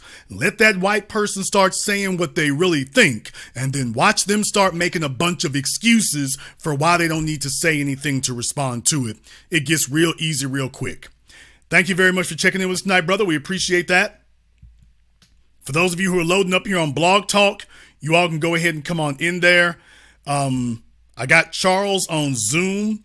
So Charles, go ahead and turn your mic and your camera on there, and we'll go ahead and get you loaded up on Zoom. So I got Charles on Zoom here. Where you at, Charles? He's checking with us here on Zimbabwe Broadband. Okay, Charles is checking with us here on Rwandan Broadband. Charles, I'll give you 5 seconds to turn your camera on. If you don't, you are taking a permanent vacation. So let's go ahead and do that. Okay, Charles is doing something really, really weird on his camera. Charles, I'm going to give you a chance to go somewhere else than where you are because that green screen you're trying to use is not going to make it. So I'll give you a chance to get your life together over there. Charles is trying to use some kind of green screen. I'll give him 10 minutes. We'll come back to you here. We'll come back to you. Let me get caller from area code 224. You're on live with The Business. What's your name? Where you calling from? Yes, the Great Lakes champion from Chicago. Great Lakes champion from Chicago. What's on your mind? Yeah, I've been paying attention to Pearl too, and Fresh and Fit and Rolo have issues with her, but I was looking at a video of her. Because she's the only issue they got with her is that they let the little white girl in and she started edging them out their turf. That's the only issue they have with her. Is by the way, you'll all remember during the pandemic, I warned the brain dead niggas about this. I said, you know what? To Fresh and Misfit, you two Ringling Brothers clowns, y'all are sitting up here breaking your backs to bring Rollo Tomasi onto your platform, a fellow who said what y'all are doing is wrong because it's like talking to females on your program is like talking to retarded children. It's just not fair. Then when you all blew up bigger than him, all of a sudden he shut up. You all let him on your platform until he sponges enough people off of you. Next thing you know, under the bus you go. Then they all sat there and saw Pearly things. Fresh and Misfit were okay with her. Rollo was a white man, and he knew full damn well, hey, you trying to horn in on my grift over here. I see what you're doing, and these black fellas will let you do it because you're white and you got ovaries. So Rollo was already hostile towards her because of that. But it's not because she was doing something quote unquote wrong. It was that she was like, hey, can I get in on the grift too? And let me edge in on your turf. That's the only issue they have with her. Not because she's done something quote unquote wrong, but because she's splitting the money and she knows an audience is more predisposed to listen to a woman spit these facts than they are males. That's why they don't like her. Yeah, then I can see that because I heard Rich Cooper saying something too like that. But I was listening to Pearly things and it was a clip and she's at the beach in a bikini. And we went to the two rival colleges, by the way. But anyway, she said, I don't know why black people complain about slavery because the Arabs were worse than the white people were, and they used to cut their balls off. And I'm like, you do realize the worst slave masters were the white women. I mean, like Madame Lalaurie. I think you talked about it one time, and I'm like, what are you talking about? She was trying to be so dismissive of it, and it's kind of a turn-off. And I'm like, I see why you have all these Africans on your clips and your shows. You know, it's just, that's what I thought. It was shocking. Well, it's not accidental. Thank you very much for giving us a call here tonight. We appreciate that.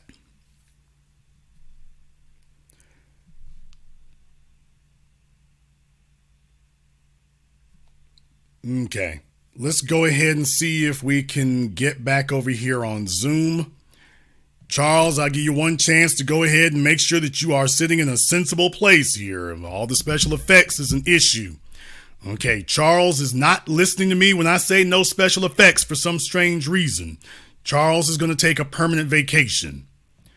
Let me go ahead and see if we can get, who is this? Juicy Justice? Juicy Justice? Okay, he thinks he's a comedian. That's okay. That's fine. He can be a comedian all he wants to be. Just turn your camera and your microphone on while you're being a comedian. Long as you do that. Okay, you cannot call me in the dark in a dimly lit room. We do not do that. So you need to turn a light bulb on in there, sir. If you cannot or will not do that, then we will help you get a permanent vacation. All these folks wanting to call me tonight with the lights low and special effects and things. Come on, folks. Let's not do any of that. Brother, you can't turn a light bulb on. I'm going to give you 5 seconds to get some, unless you're a refugee somewhere. If you need the Coast Guard or assistance, this is the wrong number to call.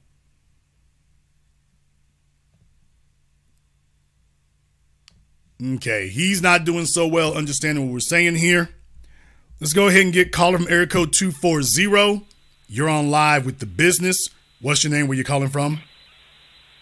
Hello, how you doing? What is your name? Where are you calling from?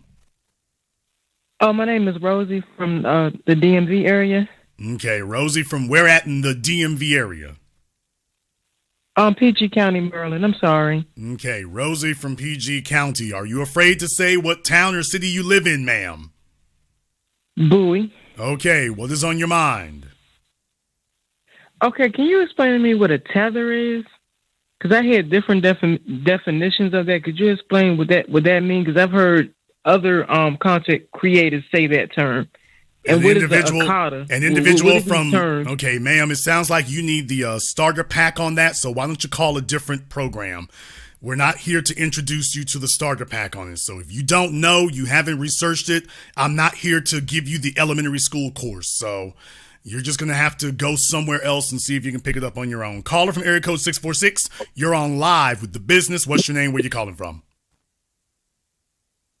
TBA, Anthony from Queens, New York. Anthony from Queens, what's on your mind? So you had a show, I think it was a year ago or a little over a year ago on The Business. I don't have shows. I have broadcasts. Steve Harvey has a show. DL Hughley has a show. Thank you. Yeah, apologies. So you had a broadcast a year or so ago where you said these black relationship gurus, they basically ran the yard in terms of this kind of content on YouTube.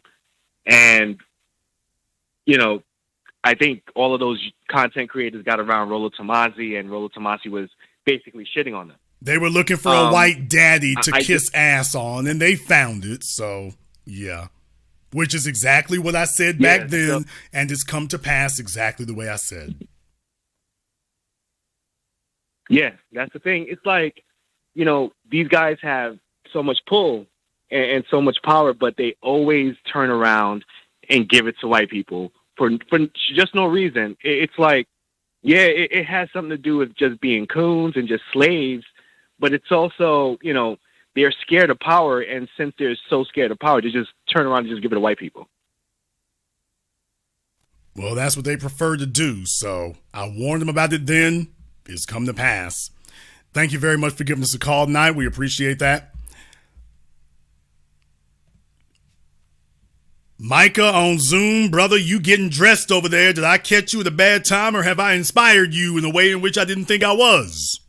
No, I'm just cleaning. Okay. I just got home from the gym. First thing I saw was a bare-chested Negro putting the shirt on, so I'm like, okay, I've inspired him. Hopefully this conversation won't go the wrong way. What's on your mind? I want to ask you about the so that guy, he got famous from doing porn, right? The guy with the tattoos on his face. I don't know anything about that, to be totally honest. I've heard some people say those things, but no, I must confess, I have never seen Adam No Jumper engaged in sexual activity, legal or otherwise. So no, but I've heard some folks say something like that, but I can neither confirm nor deny. Like I said, I'm not surprised if he did that. He's like okay with racism, because most pornography is really racist. Well, I mean, I guess you don't have to be racist to get into porn, but it certainly does help. I will say that based on what we've seen. Thank you very much for giving us a call tonight. This Negro is sitting up here sweeping his room up. Okay, we're going to give Juicy Justice one more time to get his life together here. If he's not in a well-lit area, he will be taking the remainder of the evening off. Well, now, what do you know there, Juicy? That didn't take too long. What's on your mind? Turn your microphone and your speakers on something. Dude, okay, this fella here looking like Jimmy Walker. Brother, if you are not ready, I'm going to have to let you go. Okay, he is paying no attention to life in general, so he's got to go. Caller from area code 217, you're on live with The Business. What's your name? Where you calling from? Timothy, calling from Lafayette. Hey, Mr. Black, I'm serious. I got to change your name to Prometheus, because I'm telling you, you're bringing the fire to these people today. I'm telling you, you're killing them. Look, this is the thing that I've seen with a lot of this stuff. These people over here, and I noticed, you know, because like I watch MTR. I've never watched like The Attorney and stuff. But I know you're talking about, or the King chick.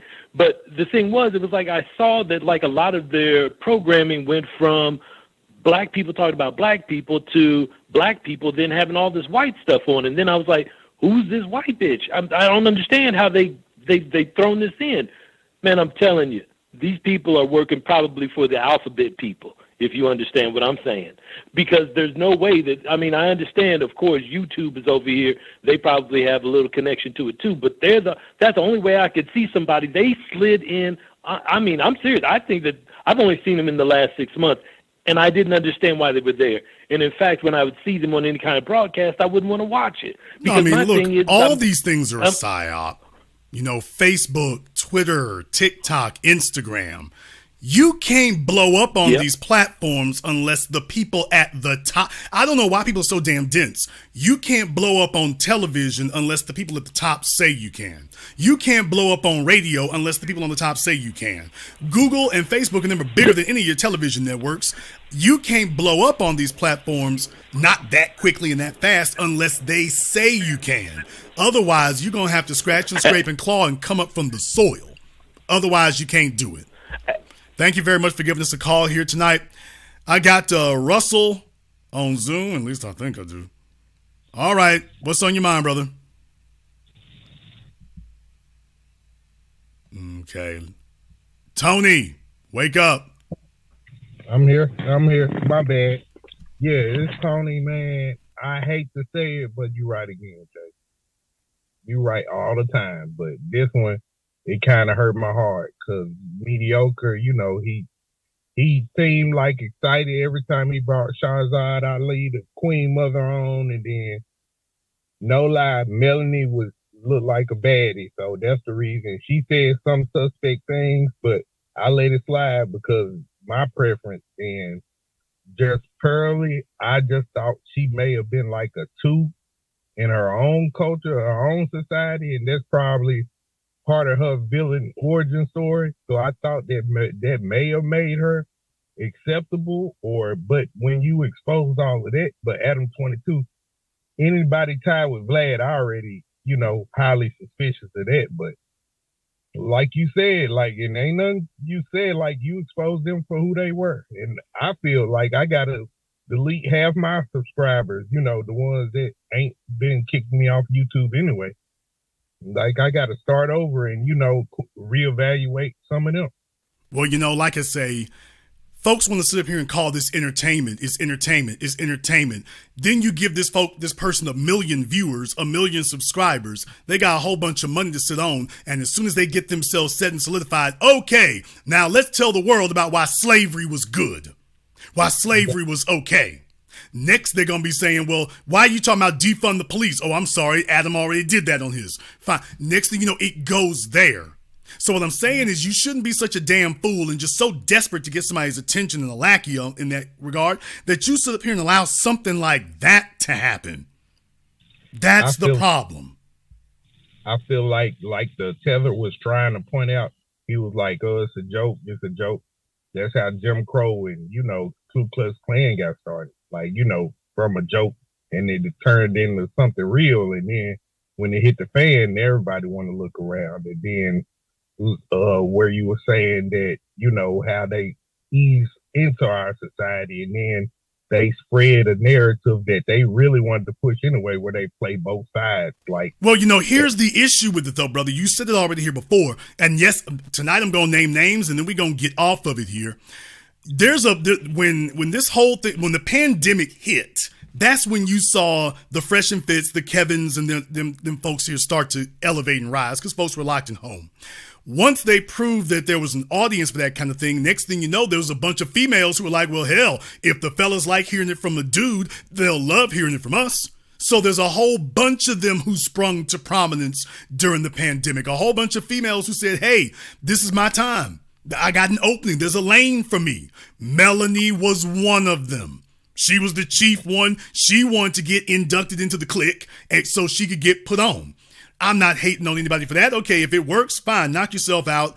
But let's be clear. She's not a thought leader. She doesn't have any original thoughts. She just repeats something that she heard from somebody else. And the problem with that is that if all you can do is repeat what somebody else heard, then you don't actually have any answers. What are you going to do for the folk who need answers? And you don't have any. So it gets reduced to entertainment. And once it gets reduced to entertainment, now you letting in all kinds of fraudulent people who are entertaining you. But these, quote, entertainers got different motives. They got totally different motives from the one that you got over there. You trying to make a few extra bucks. They're like, let me see if I can co-opt this hip hop black culture thing and turn it, steer it in a different direction. Let me see if I can do that. So this has gone from some females just trying to come up to a full-blown white supremacist situation. And it never should have been allowed to, but I predicted it then. I predicted it years ago. Folks were hating on me, like the Nigerian calling earlier. They were hating on me for telling the truth. That y'all are just so damn desperate to be in proximity to white people, even if they mean you no damn good. They can so obviously be fraudulent. You're just so desperate that you'll allow them. And now this has happened. And you can't take it away now. You can't give them that many subscribers and then say you're going to take away their clout and everything now. Everybody who was sitting over there, they got a whole bunch of damn explaining to do. Your rep is dirty in the streets. You can't say they wasn't making nigga jokes like this behind the scenes. You can't say they weren't and that you wasn't laughing. These folks they're going to try to deny it. But you know, like I know, this doesn't just come out of nowhere. They were doing this the whole damn time and you was giving them a pass. I remember you pointed out that Kevin Samuels' book he referenced, and then you gave the origin behind it. And I was like, whoa, like, why would he be referring to a white supremacist, a clearly white supremacist book to give us game, even if what he said was true?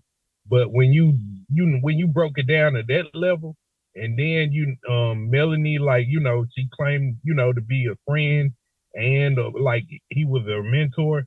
But, when she was talking about, like almost borderline divesting, and then I think she had like plastic surgery done, and left a black dude. So I don't know if it was his fault or her fault. Well, look, the bottom line here is that you can't tell me that you're going to build me into a high value man and you're quoting Thomas Sowell. You can't tell me you're going to build me into a high value black man or give me any respect for it and then tell me, okay, now let me talk to you about my friend Thomas Sowell. Let me talk to you about Larry Elder. That's why I'm telling these fellas, some of these broke down mama's boys and fruit booty bastard babies, I ain't sitting up here bombing on y'all, but y'all need to get a man in your life who's got some principles. You've been around raised by hoes too long, and you got other males sitting up here straight pimping you. You can't tell me as a black man that I need to listen to Thomas Sowell or Larry Elder. At that point, when you say that, what type of high value man you trying to make me into? What are you trying to make me into? Because being high value isn't all about money. And all money ain't good money. Yeah, you got to have it, but we got to get the right kind. All money ain't good money. Coon money ain't good money. Coon money is not good money. A lot of folk are going to learn a lot of lessons here tonight. Thank you very much for giving us a call tonight. We appreciate that. Let me get caller from area code 347. You're on live with The Business. What's your name? Where you calling from? Turn off your speakers. You have 5 seconds.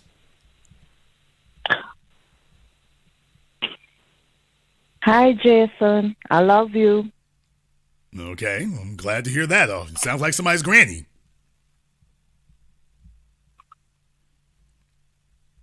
Hi, Jason. I love you.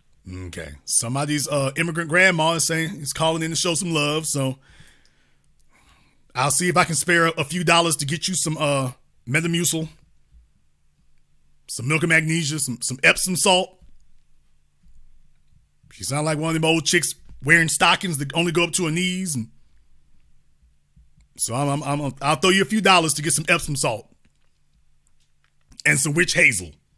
Call from area code 937. You're on live with The Business. What's your name? Where you calling from? Jamal out of Dayton, Ohio. Jamal out of Dayton. What's on your mind?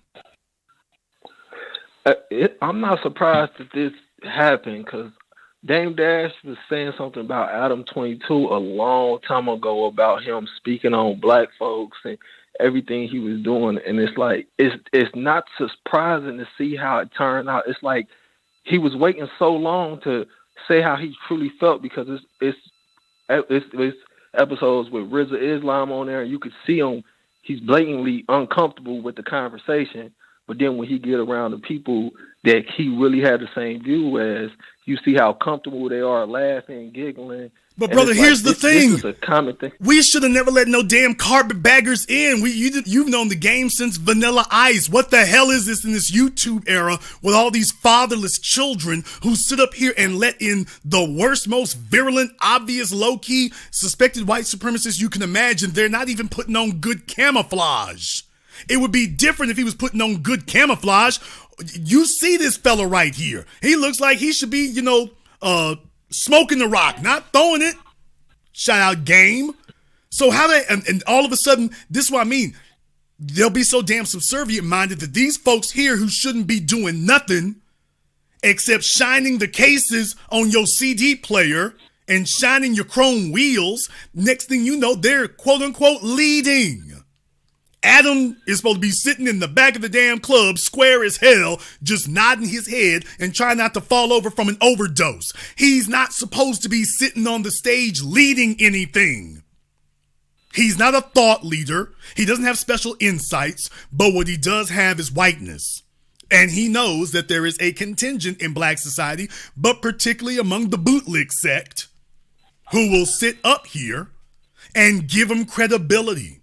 What I'm saying is that we cannot give any of them proximity and that you're not automatically going to bestow credibility, because if you allow a Pearly things into the room when she's got 5,000 subscribers, YouTube's leadership and management is going to see that.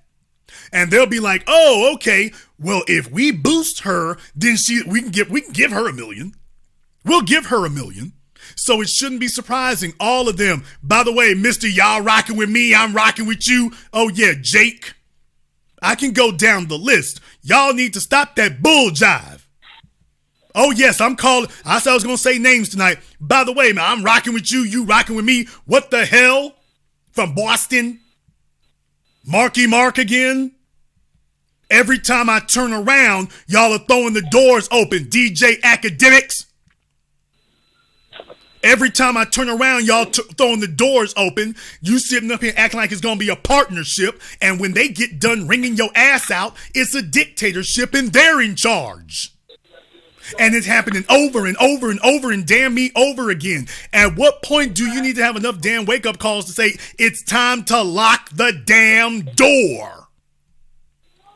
I'll let you have the last word.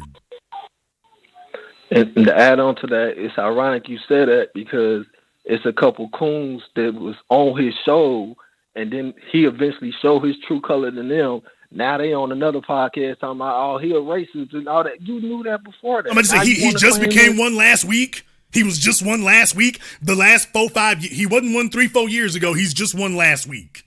Really. Now that he's done something that you don't like. Now, and by the way, it wasn't even about Richard Spencer. So they had a little bit of a clash about money and what they're supposed to be doing work-wise. Now, all of a sudden, is this? It wasn't that 2-3 years ago, but it is now. Okay. All right. Yeah. Well, B1. Black First, brother, thank you very much for giving us a call here tonight. Let me get caller from area code 816. You're on live with The Business. What's your name? Where you calling from? Marcus from Kansas City, Missouri. Marcus from Kansas City. What's on your mind? Oh, no, I was just calling in, chiming in. I saw, what the headline was about this no jumper Pearly things, and I think it's kind of been said throughout some of the callers, but it's like, I think with blacks, we spread our wings open, and we invite people to come in, and then when certain things occur, like with, I believe it was no jumper misquoting the minister, and I'm not for sure what the Pearly thing girl did, but I believe when it comes to stuff like that, then we want to turn our back, but we need to support each other first. I'm saying as far as like blacks, you know what I mean? Instead of opening our arms to everybody else, you know what I mean? And then waiting until something big happens, which I believe there was probably some things said before with like no jumper to red flag it or whatever. You see what I'm saying? To red flag him or whatever. But I just think we need to support each other more. Well, you got to have a code of conduct. So many folks out here are avaricious and desperate. They're so avaricious and desperate to get on that they'll sit up here and whore their whole damn souls out to try to get 10,000 more followers. And now what do you have? Now you got to explain what you was doing sitting up in her camp after you've been listening to Jason for years, Melanie. And Jason said this and you still sitting up in the camp now. You got splaining to do. Caller from area code 212. You're on live with The Business. What's your name? Where you calling from? Hi, my name is Nick. And I just wanted to say first, thank you for doing your program. Okay, Lou, slow down. Personally, slow down. What was your name again? Hello? Yes, what was your name again? Oh, I'm sorry. My name is Nick. Hello, Nick, and where are you calling from? Sure, I'm calling from New York. All right, Nick, from where at in New York? Yes. First, I want to say thank you for your program. I have never really sat down and listened to Pearly things before. I never really gave her a chance because I just didn't feel that someone as unattractive as she was and who didn't really seem like she was dating could really speak on men and women in relationships. So I never really sat down and listened to her to even really know her views and talking points in an in-depth way. So this was a very eye-opening program for me. I did not realize all of her white supremacist talking points, and it's very obvious to me, based on what you've shown us, that she is using the platform to speak to Black people in order to pivot into the alt-right space and give her validation in the alt-right space to be able to say, well, look, I've sat down and talked with Black people. I've associated with Black people. I've been talking to them for 1, 2, 3 years, however long it's going to take her to fully pivot into that space. So what she's going to say is that I've been talking to Black folk from all over the world is what she's going to be saying. I've talked to them all over the world. I've employed them. I know all of them. And when she talks to white folk on the real, what she's going to say to them, she's not going to say, well, the immigrants are different. She's going to say they're all the same, no matter where they come from. When she really gets down to it, she's going to be saying to them, oh, they're all the same. Whether they're from Nigeria, New York, and Nebraska, they're all the same, and they all need to be dealt with the same way. Trust me, I've dealt with Blacks from North America, Nigeria, Britain. I've dealt with them all over the place. They're all basically the same. Thank you very much for giving us a call. Let me get caller Mary code 404. You're on live with The Business. What's your name? Where you calling from? My name is May, calling from Atlanta. May from Atlanta. What's on your mind? Yeah, I just wanted to say you did a lot of exposing, smoking, barbecuing today. You have done an excellent job. We all appreciate it. But even bigger than that, tonight you demonstrated a superior Black male leadership and what that looks like for all of these men who went and bowed down and sucked Pearly's toes, her white pale toes, all of these Black manosphere men who gave away everything to a white girl and asked nothing in return. You did a great thing today. Well, like I say, a bunch of these dudes, they haven't really had real jobs. They don't have anything. They've never made any money. The pandemic made a bunch of them think that they were going to be rich, and it never happened. Now they're just sitting up here posting on YouTube 24/7, hoping that they can pay for a pack of French fries. And they'll sell their souls to anybody who comes along because they're not suited for a real job, nor are they capable of it. They're just trying to make this thing work out because they don't really want to do any real work. And I'm really, really tempted to say, you know what, damn this. Let me go ahead and just say what I'm really thinking. Thank you very much for giving us a call tonight. I got one more thing I want to say here tonight. Some of y'all folks who claims you got credentials, I'm trying to figure out where the credentials is at is what I'm trying to do. I'm trying to figure out where the credentials is at because in my world, I'm trying to figure out here, if you're an attorney, we should be able to see where folks is vouching for how good of an attorney you are. Did I say that? Oh, yeah, I said that. Seems to me if you're an attorney in Atlanta and if you was really that dude, a whole bunch of folks should be able to say, hey, that's my attorney. We should have some high-profile clients and some high-profile cases. And yet, I don't know. I haven't seen it. Maybe you all have seen something or heard something I haven't, but I've been to Atlanta many a moon. And I'm just saying, from where I stand, I ain't really had anybody say, yeah, I know this dude. He did a lot of work in the legal community. They all know who he is. I'm just saying, I don't see anybody in the offline world. When you're really a big time attorney, you're supposed to have billboards in the city that you're in. You're supposed to have billboards in the city that you're in. I've had more billboards in Atlanta than any of these folk. I've had more billboards in Atlanta than any of them, so I'm just sitting up here trying to figure something out. Because if I look up here and then all of a sudden these folks got your attention, I'm kind of wondering here. I'm kind of wondering here.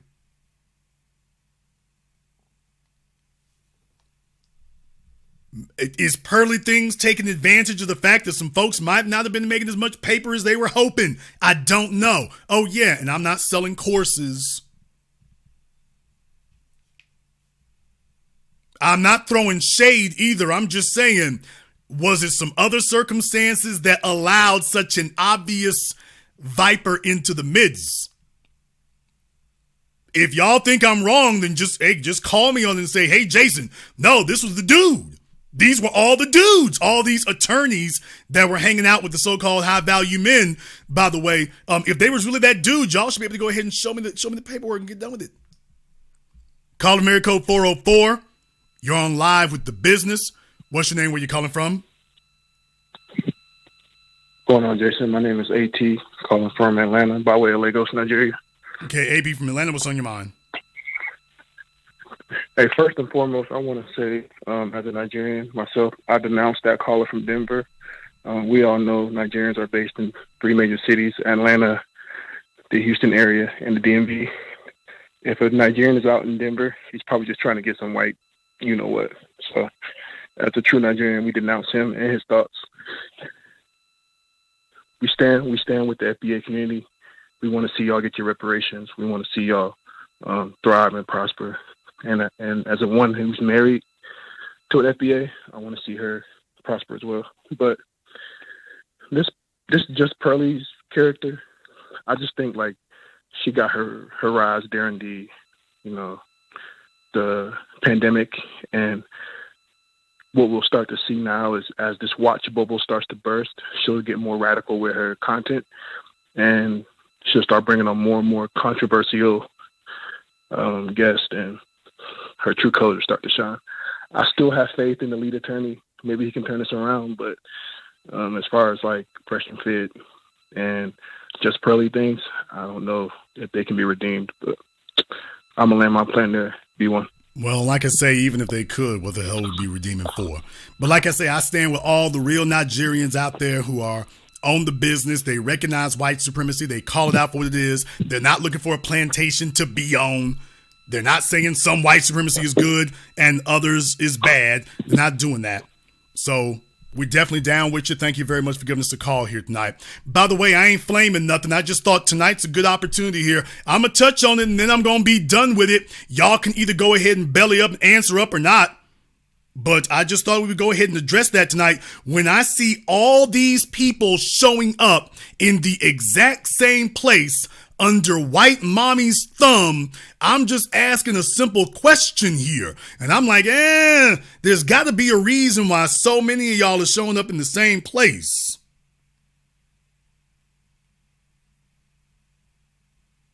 There's got to be a reason why so many of y'all are showing up in the same place. I'm just saying it's about time we started asking questions, because if I've been giving her the stiff arm, if I've been giving her and Adam and DJ Vlad the stiff arm all this damn time, how much more proof and evidence did you all need? Are you that desperate to get another 1,000 subscribers? Can you just keep it real? Hey, the money ain't never been right. The paper ain't never been there. The filters on Instagram are not able to hide all the crow's feet after a certain point. And look, we really just trying to get some money here. I just need 1,000 subscribers. However, I got to get it. I got to get it how I live. At least be like the Nigerian immigrant earlier and just admit, hey, I'm kissing white ass. It is what it is. I'm just sucking up white ass. That's it. But let's go ahead and clear the air on that, because y'all been riding below the radar for years now. I've called it out for years. So let me just make this clear to y'all.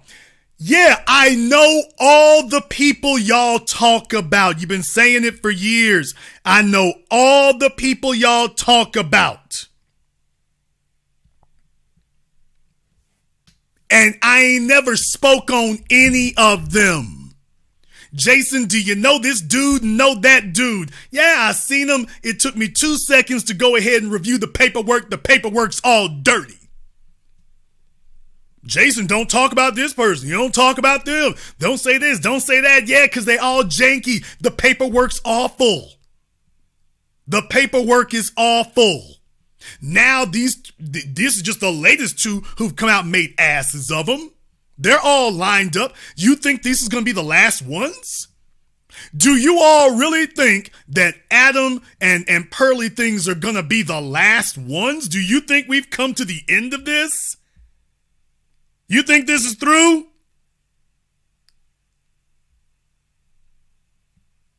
You think we're done with this?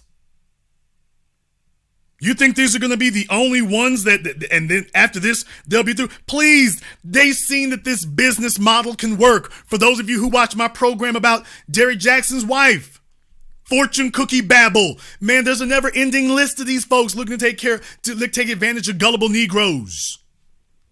They're not done. And there's a never-ending list of struggle YouTubers hoping to get their weight up, hoping to go viral, who are just like, well, hell, if I got to sell my soul or lease it, let me just go for that.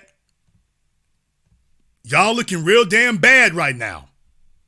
Shout out to everybody who has contributed to support tonight's program on PayPal, CashApp, Super Chat. Big shout out to all of y'all. We appreciate that. Let me get caller from area code 317. You're on live with The Business. What's your name? Where you calling from? Jason from Indianapolis. Jason from Indianapolis. What's on your mind? Yeah, I was asked to call in.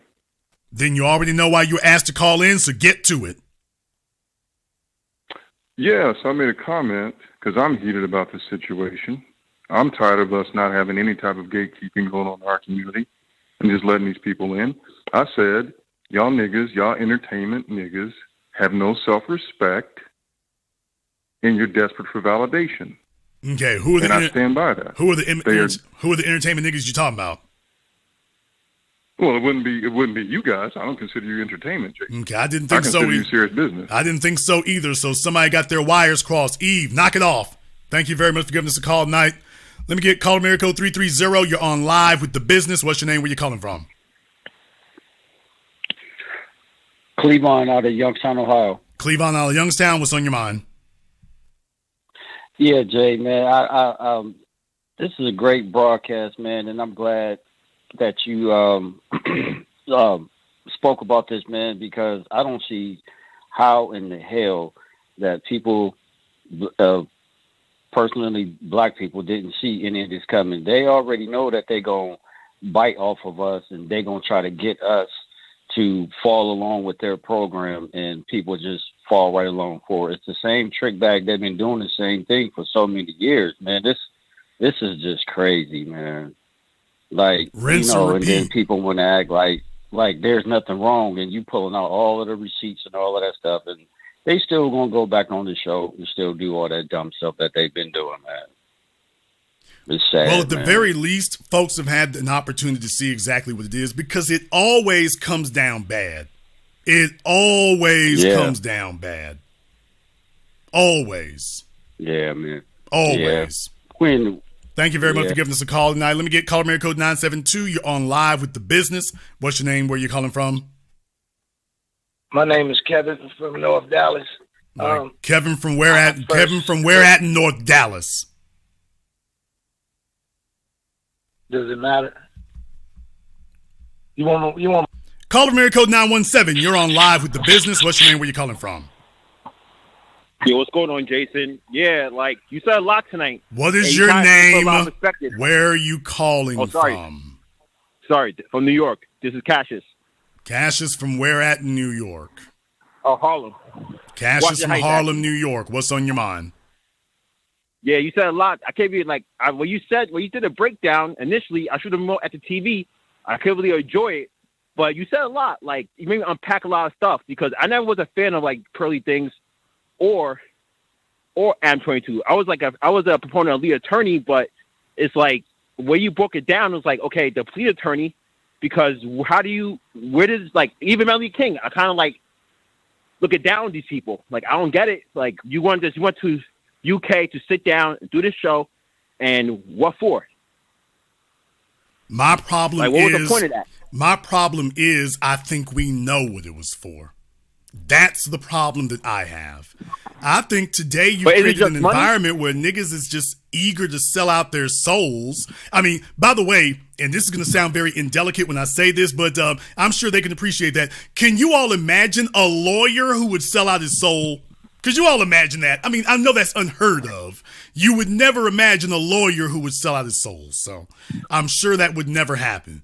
But by the way, I guess my question is, for the Coach Greg Adams, she got her bones for doing the Vice interview about feminism. That's the first time I saw her on a big stage, the grand stage with the Vice interview. She held, like, Pearly things held her own. But from the conversational standpoint, she does regurgitate everyone's talking points. And she made no bones about that when she started out. The only reason I didn't really go to roasting her bad then was she made no bones that she was just a knockoff that was just repeating everything she had heard from everybody. She made no bones. That's all she was. So I'm just like, okay, well, at least she's not lying about it. She's just making it very clear. Hey, if you want to hear slightly warmed over Rollo Tomasi and Kevin Samuels via Jason Black, then go ahead and listen to me. And she's never really gone beyond that. My problem is folks are supposed to have better standards than that. They're supposed to have higher standards than that. This is ultimate evidence that we don't have enough of a code, because she never should have been able to get this far. It's so obvious what she is. Next up, Madonna will have a podcast and be dominating the hip hop space. Where you focus on Adam 22, it was the brilliant takedown, but it brings things back to perspective to a 360 degrees, where it's like, okay, this guy interviewed porn stars. He's not a tangible person. He's not someone that's okay. This makes sense. Okay, brother. Well, thank you very much for giving us a call here tonight. It sounds like she's haggling him for the rent. She said, "I got to get it now. You on the phone bull jiving. Give me the rent." So, brother, don't get tangled up. I know they evicting people left and right. Don't get tangled up. Call America code 443. You're on live with The Business. What's your name? Where you calling from? Jason Black. I'm calling from Western Maryland, 443. Okay, what is your name? Is D. Okay, D from Western Maryland, you said? D, Dolores. Okay. I've called you before. Okay, Dolores from where at? In Frederick, Maryland. All right, and what's on your mind, D? I'm listening to your phone call and all the commentary. I don't know who these people are. I just updated your phone number. And this commentary is very deep to me because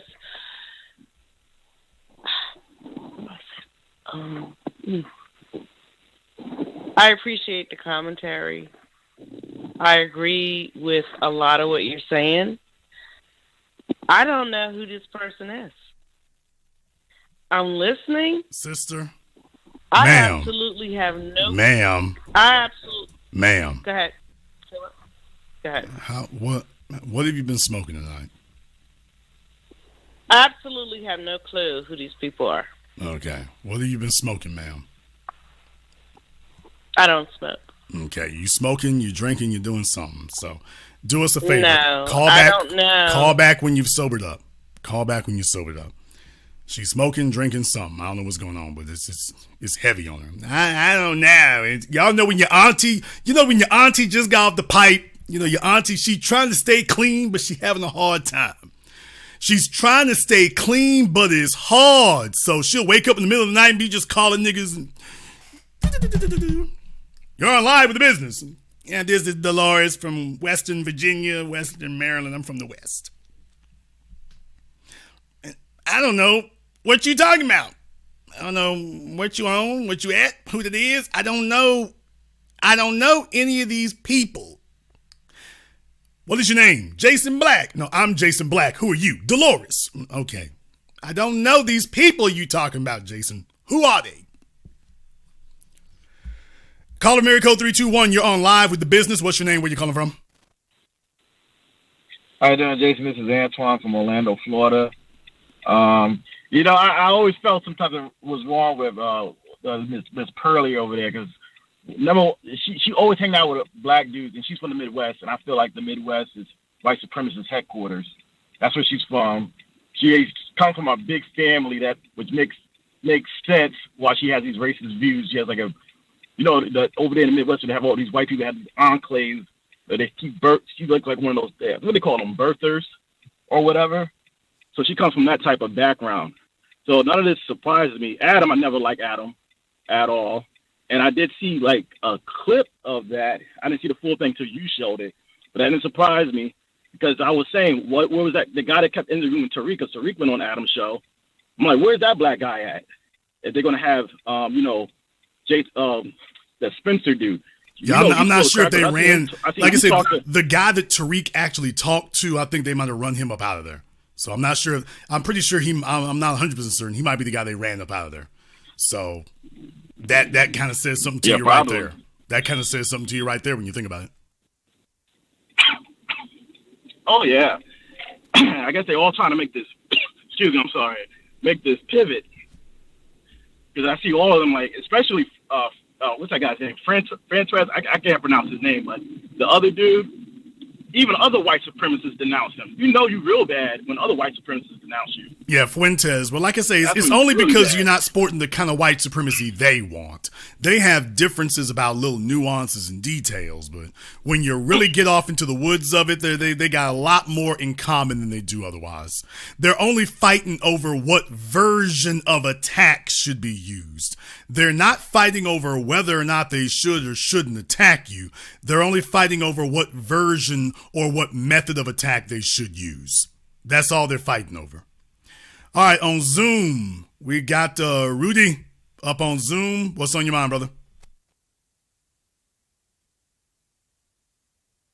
Rudy, you are on Zoom. Rudy is just looking at me. Crazy. Hello?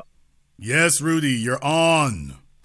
Yeah, so just going over this whole thing with the Just Pearly things, though, it's like, if anybody that got anything or they learned anything about IT, it's a thing called botnets where, like, they can just attack apps and just get traffic going their way just by just doing a whole bunch of ping floods to have everybody go on there. And she just showed up in my algorithm out of nowhere. Like, nothing I've ever done or anything has anything to do with her. She just shows up. Like, yeah, that's what YouTube does. YouTube, you can tell who's promoted because it's always a white person. Always, always, always a white person that you've never heard of. You haven't done anything with them.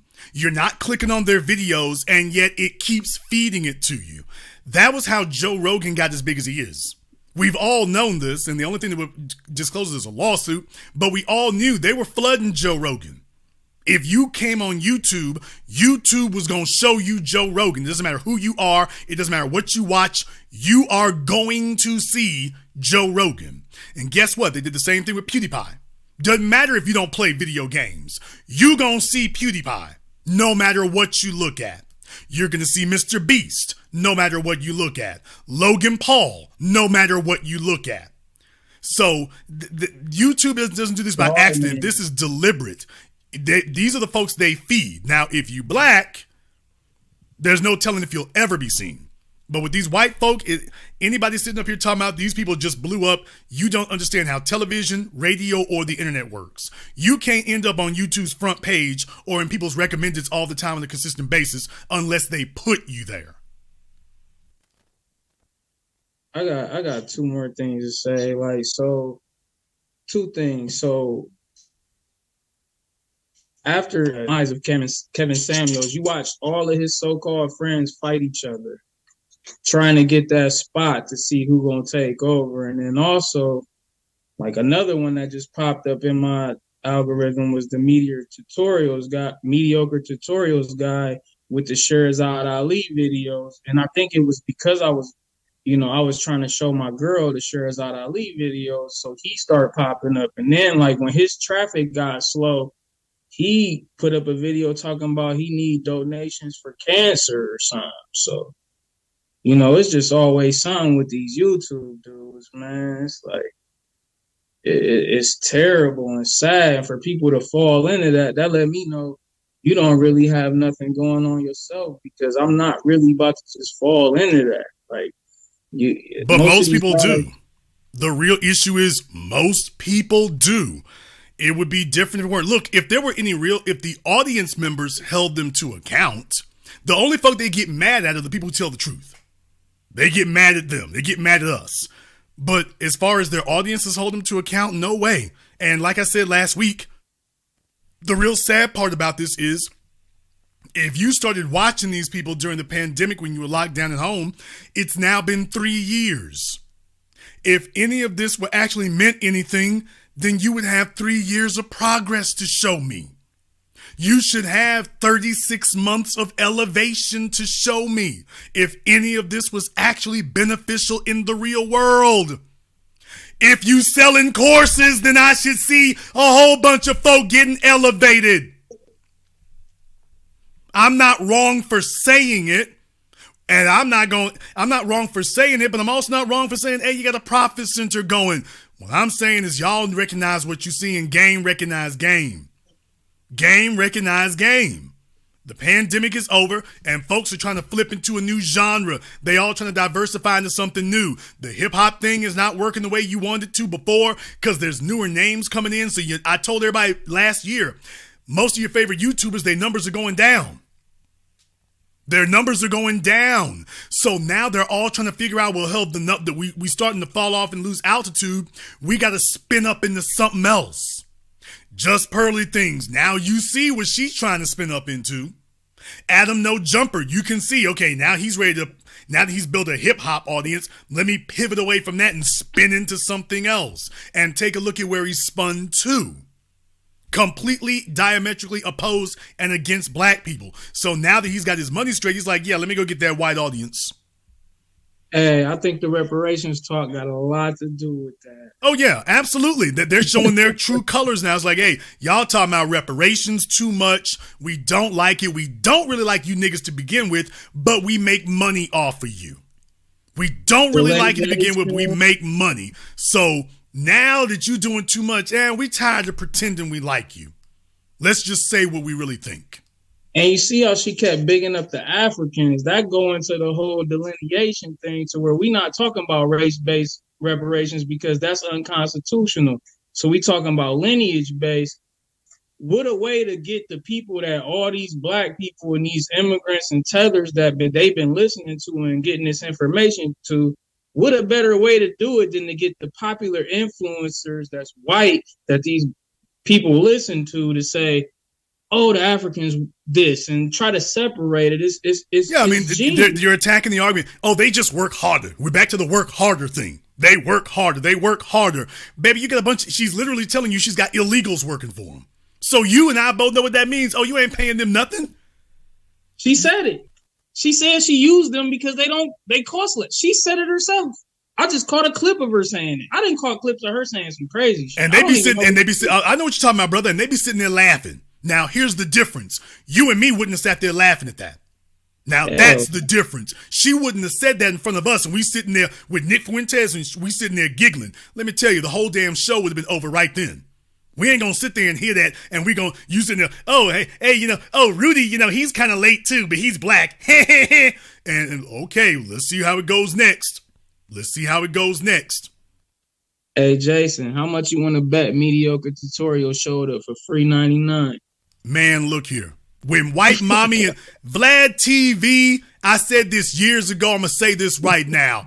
There's a bunch of niggas who were on Vlad TV years ago. Eddie Griffith. Oh, I'm not supposed to bring that up anymore, am I? Let me tell y'all something. Vlad was getting them on there for free.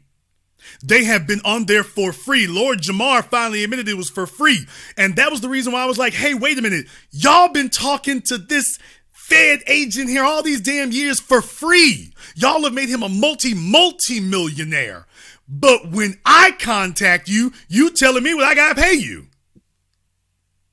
But you've been talking to him literally for years for free. He sat there when he was talking about the chick who accused Tupac of rape, and she was talking, what's his name? He said she wanted to do an interview, and he said she wanted to charge him for it. And he was like, I don't pay for interviews. Then he messed around and confessed that he did pay a couple of folks for an interview. He was gonna pay. He was thinking about paying Nipsey Hussle's killer for an interview, but he decided not to do that. He had considered it and then said, "Oh, but that would have been bad in the street. That would have been bad in the streets if I had done that right there, wouldn't it have been?" So when he admitted that he started paying people, now folks are hitting him up for the bag. Now, and this was, remember y'all, this is after Lord Jamar. Now they doing that. Okay, but y'all just spotted him the last 6-7 years. You just spotted him the last half a decade. Now you gonna talk about what we gonna do now? Get the hell up out of here. So all you hip hop heads, all these folk, when white mommy and white daddy pull up, man, they ain't asking for nothing but an opportunity. That's all they're asking for. That's it. And look who they looking for an opportunity from. I'll let you have the last word.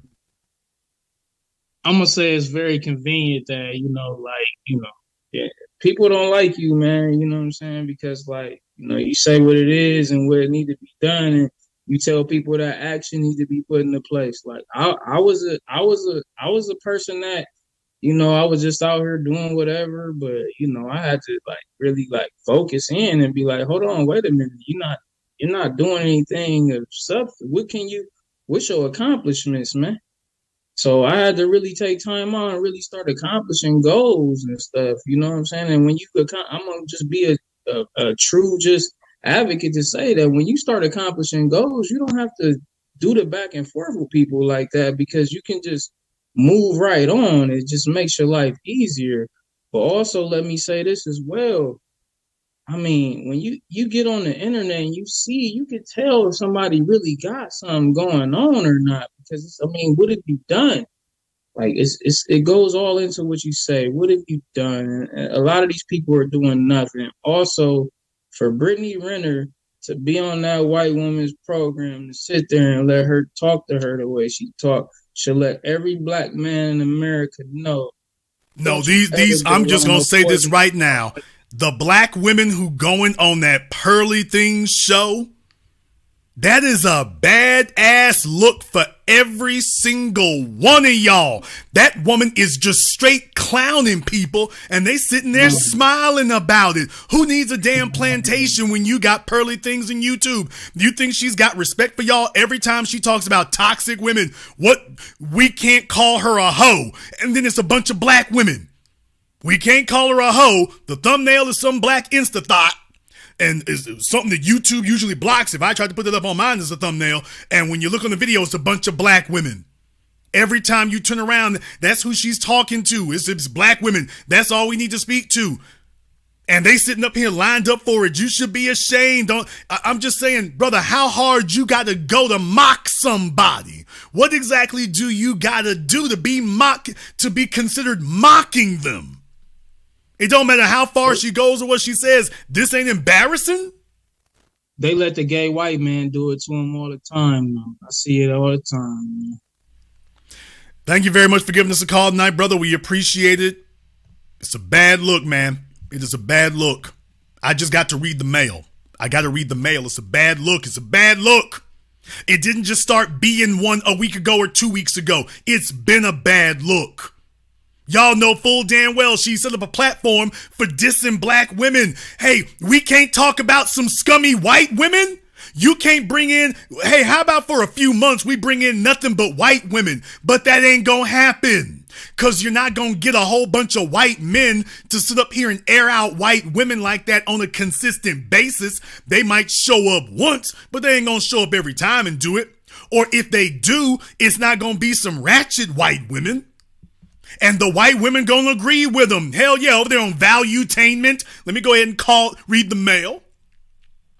When they bring Rolo and them over there on Valuetainment, and you might disagree with the white women, they might be blonde, but they ain't some damn Instagram stripper thoughts. They got some white women who halfway got some sense. You don't have a bunch of loud ass white women sitting up here talking about we boss bees and this, that, and the other. That's not what they do over there.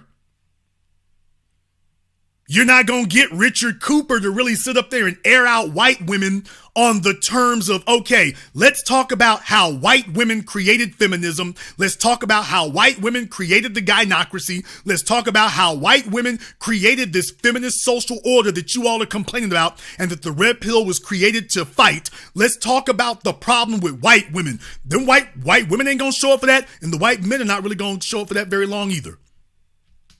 They'll talk about it in the abstract, but they're not going to sit up here and hold the whole program with you like that, and you're not going to be able to get months of content out of them either.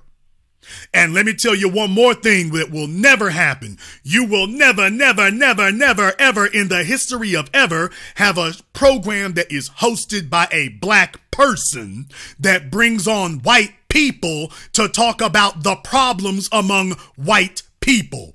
White people will get on a program with a white person and talk about issues with white people.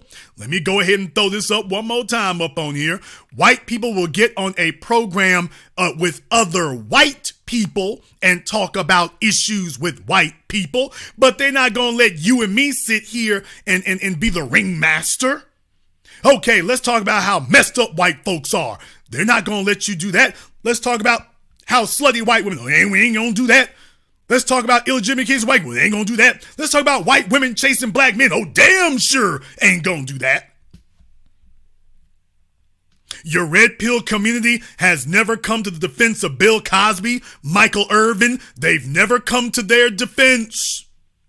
They're supposedly the red pill and they're supposedly fighting the gynocracy, but you've never seen them come to Bill Cosby or Michael Irvin's defense. They've been quiet as hell, and every time a black male is facing an issue, particularly where white women are involved, they ain't saying nothing. It's quiet.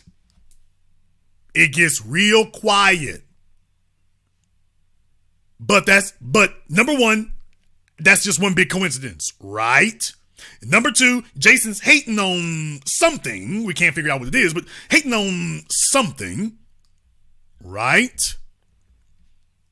Caller America code 708, you're on live with The Business. What's your name? Where you calling from? Shine, Chicago. All right, Shine, Chicago. What's on your mind? So we've already been conditioned by the media, like the news, all the white people. They do the research and give it to us on the news. They report the news all day. The recalls on medicine, all the white people say that on the news. And how to file a lawsuit, it's always the white people report. Now they trying to condition us on the internet because it's such a diversity. Like everybody can get on the internet of all creeds and races, you know. They have their own platform. So now they're trying to have us come over there and steal all our content and condition us like they smart and got all the money and all the knowledge on the internet. That's all I was saying. It's just a form of conditioning. Well, for the folks who think this is entertainment, it's not. That's the problem. The folks who think it's entertainment, it's not. They're telling you it's entertainment. They're sitting there being programmed. Thank you very much for giving us a call here tonight.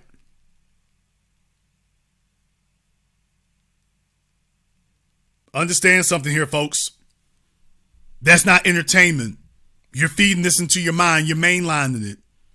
And now you got folks who, what I told you and warned you about years ago, there it is. There it is. So you're going to find out who out here is standing up and got their brains on and who's out here bootlicking. It's going to be as simple as that. It's as simple as that. But now the cover has been ripped off of it. And if you tuned into tonight's program, you have gotten all the pertinent information and all the pertinent details. You don't have to guess your way through it. You already know everything. If you are new here to The Business, welcome to the program that all of your favorite YouTubers love to hate. We give you the insight and analysis you'll receive nowhere else. We predict these things and call them far in advance. And when it finally comes down, despite the criticism, despite the withering insults, despite all the brain dead idiots out there who said otherwise, They're the ones who end up looking foolish in the end, and we end up standing tall once again. If this is your first time tuning in, you've gotten the insight and analysis that you will receive nowhere else. In order to continue doing that, click that red subscribe button, click that yellow notification bell, join us each and every time that we're here. And if you haven't joined our Patreon, you definitely want to check that out as well. My patrons have known about this now for a week. My patrons have known about this now for a little while. My patrons have known that this was coming for a little while now. Those of you here on YouTube, you got to hear it much later. My patrons got to hear this before now. So if you want to be not up to speed, but ahead of the curve, you need to click that red subscribe button, click that yellow notification bell. Join us each and every time when you're here. Join our Patreon. I want to say it's been a special shout out to everyone who has contributed to support tonight's program on PayPal, CashApp, Super Chat, Venmo. Thank you very much for your support. That makes this possible. I want to thank all of you for tuning in here live or recorded. Thank you for liking. Thank you for sharing. Thank you for being on the winning team. We are not the biggest. No, we're the elite. The biggest people are over there looking foolish and silly tonight. The special forces are winning. And this concludes tonight's broadcast of The Business. I am your host, your brother, your humble servant, Mr. Jason Black. And until next time, my brothers and my sisters from around the world, remember, handle your business, or the business will handle you.